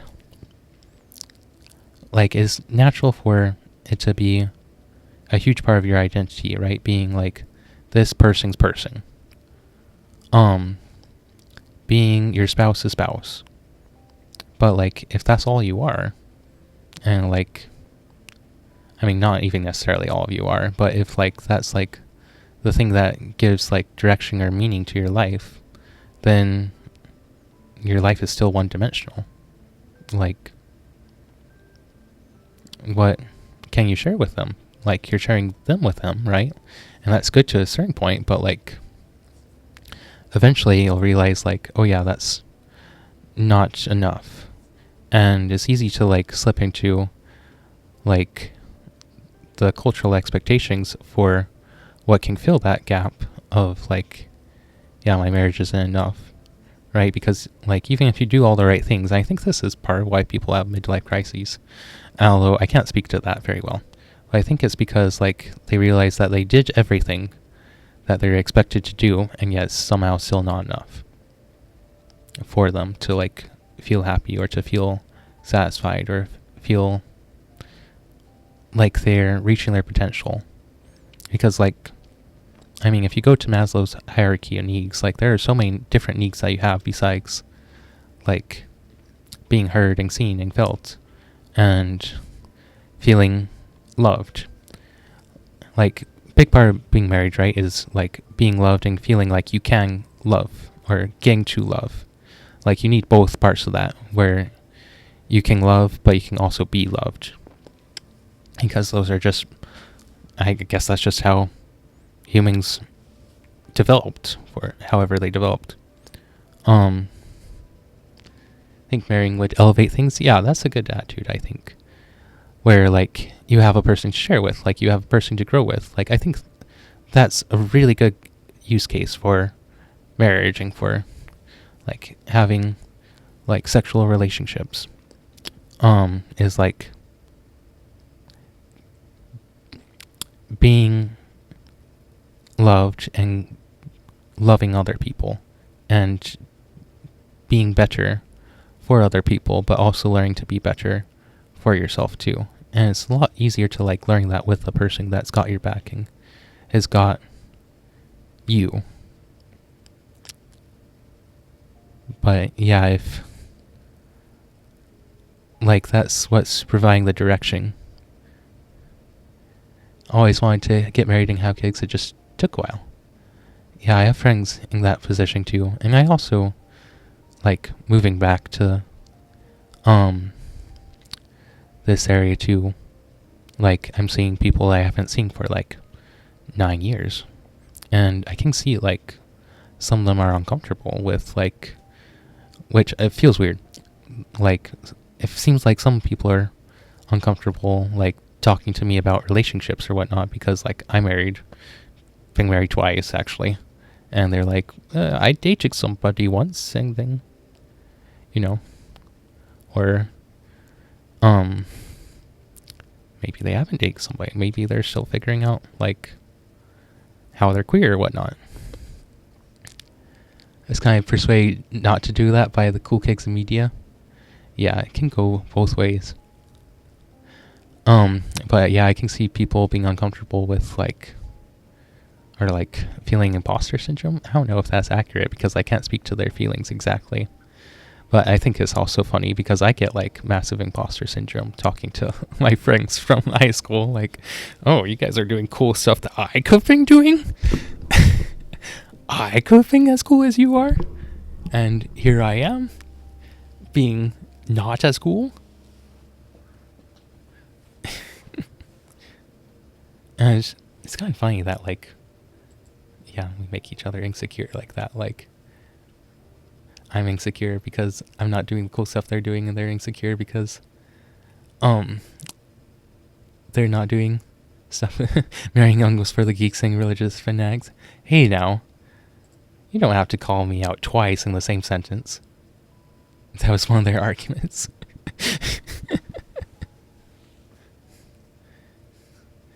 I am very happy in my status as being a geek.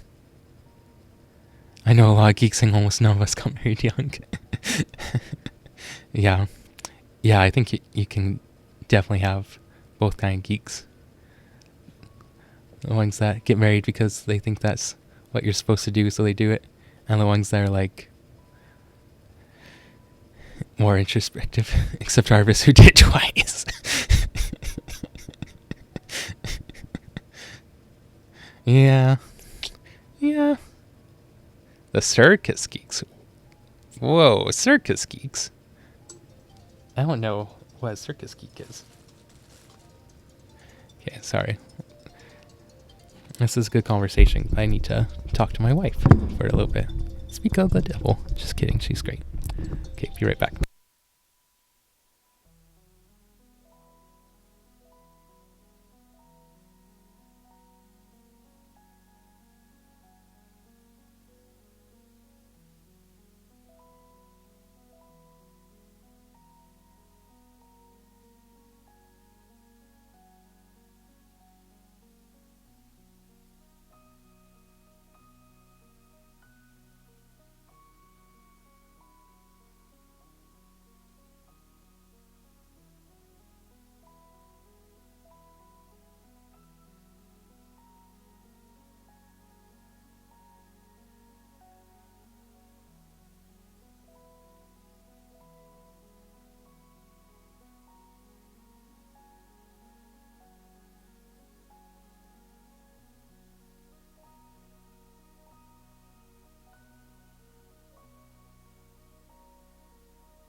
Okay, sorry, back.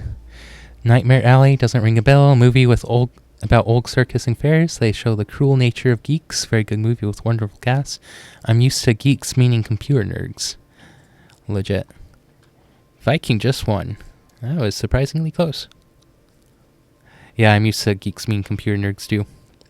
Or like D&D nerds or things like that. Okay.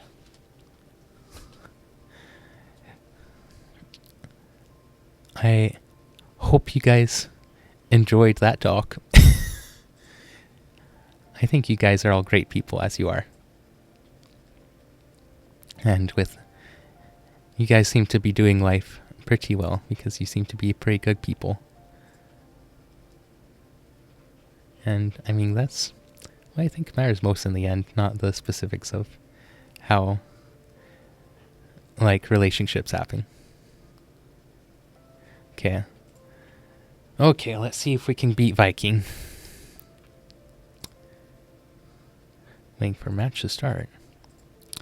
Okay, I guess we're not playing Viking immediately. What's up with that?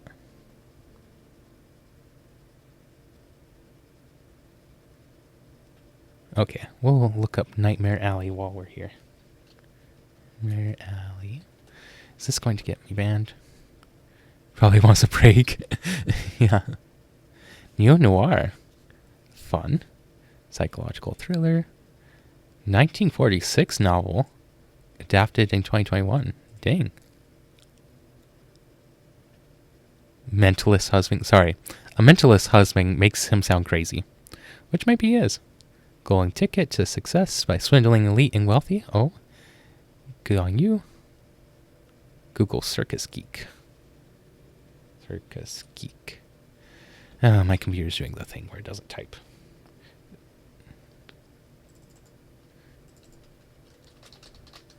Okay. Circus. Oh my heck. Paste. For whatever reason, pasting sometimes makes it work. Circus. Geek. Geek. Grim sideshow acting, early traveling carnivals, typically marginalized alcoholics, transients, learning to perform grotesque acts like buying eggs off live animals. Yikes! Low German Scottish geek, fool or freak. Wait, this is where geek comes from? Pure shock value. Wild barrel. Oh. Usually compensate with alcohol spiked with opium or narcotics to keep them numb and willing to perform sordid acts. Oh my heck, this is awful. How did it switch to being a computer nerd? Okay, because geek was synonymous with... Okay, this is the other thing my computer does. It's only... Gosh. Nightmare Alley. Oh, because it was synonymous with unskilled, lowly outcasts, became common insult over time. Oh, whoa. Actually phenomenal. Wow, that sounds... Yeah, that's crazy. Things you learn. Yeah, whoa. Yeah, that's nuts. Yeah, I'm less sure about the word geek now. I mean, it still seems like reasonable how people use it now. Not reasonable, but like... I mean... I'm trying to think of a comparable example. Still seems fine.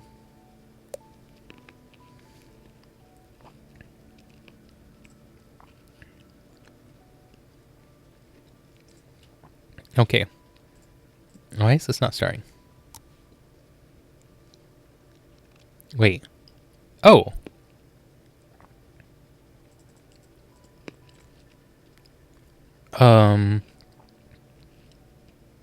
This isn't starting until... Oh! That is a lot better. Okay, I guess I'm going to be streaming this tomorrow. Which... Yeah, I didn't realize that there was a day delay. I guess because, like, it took this long? Man, if I'd known that, we wouldn't have had the whole conversation. So I guess it's a good thing. I actually really like that split up into 2 chunks because, yeah, this was like 3 hours already. Okay, yeah, I guess this is going to be happening tomorrow. Yeah, that's a lot healthier on my schedule. Okay, well, I guess this is it. We were talking this whole time and no game. Yeah, apparently there was never going to be a game. I wish I'd checked that first. Well, hope you guys enjoyed, because that was just the conversation. That was it. Well, we'll be back here tomorrow. Same time, same place. You can TM Viking.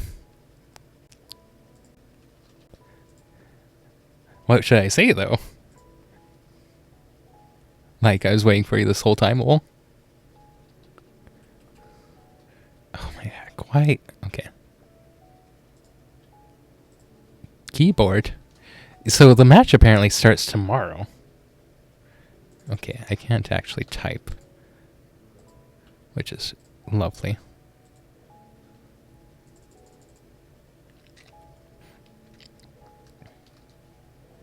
Okay, yeah, I don't know what my keyboard is doing. I think I'm going to have to charge it. See if that fixes the problem. Okay, can I open up a random note? Sticky note. Hello there. Raid. Deep 0. X20. Okay. Yeah, I don't know what is with my internet, but it's weird. Trash. Trash. Yeah, so, yeah, we were never gonna have game this whole time. And, well, here we are. So, yeah, I guess I'll see you guys tomorrow. We'll start at the same time that we started this stream. I guess you're getting a lot of streaming this week, guys. So, fun times. What are we even going to talk about now? I already told you my whole life story. Just kidding, didn't tell you my whole life story. Don't want it to be that easy to talk. You already know that I eloped with somebody off of Facebook Facebook Marketplace. Facebook dating. Oh, that sounds even worse than Facebook dating. I'm here for more Polytopia streams per week. I mean, I would be down to do that if I could support the amount of time it takes out my schedule. Because I do have other things. You missed the story, Jamie. Yeah, you'll have to watch the replay. It was good story time. Okay, well, love you guys. Hope you guys have a good time. And enjoy being such beautiful people and being so great. And yeah, here's some bits and pieces. It was crazy, guys. Okay, well, yeah, we'll see you guys tomorrow then. Okay, ciao for now. Have a good one.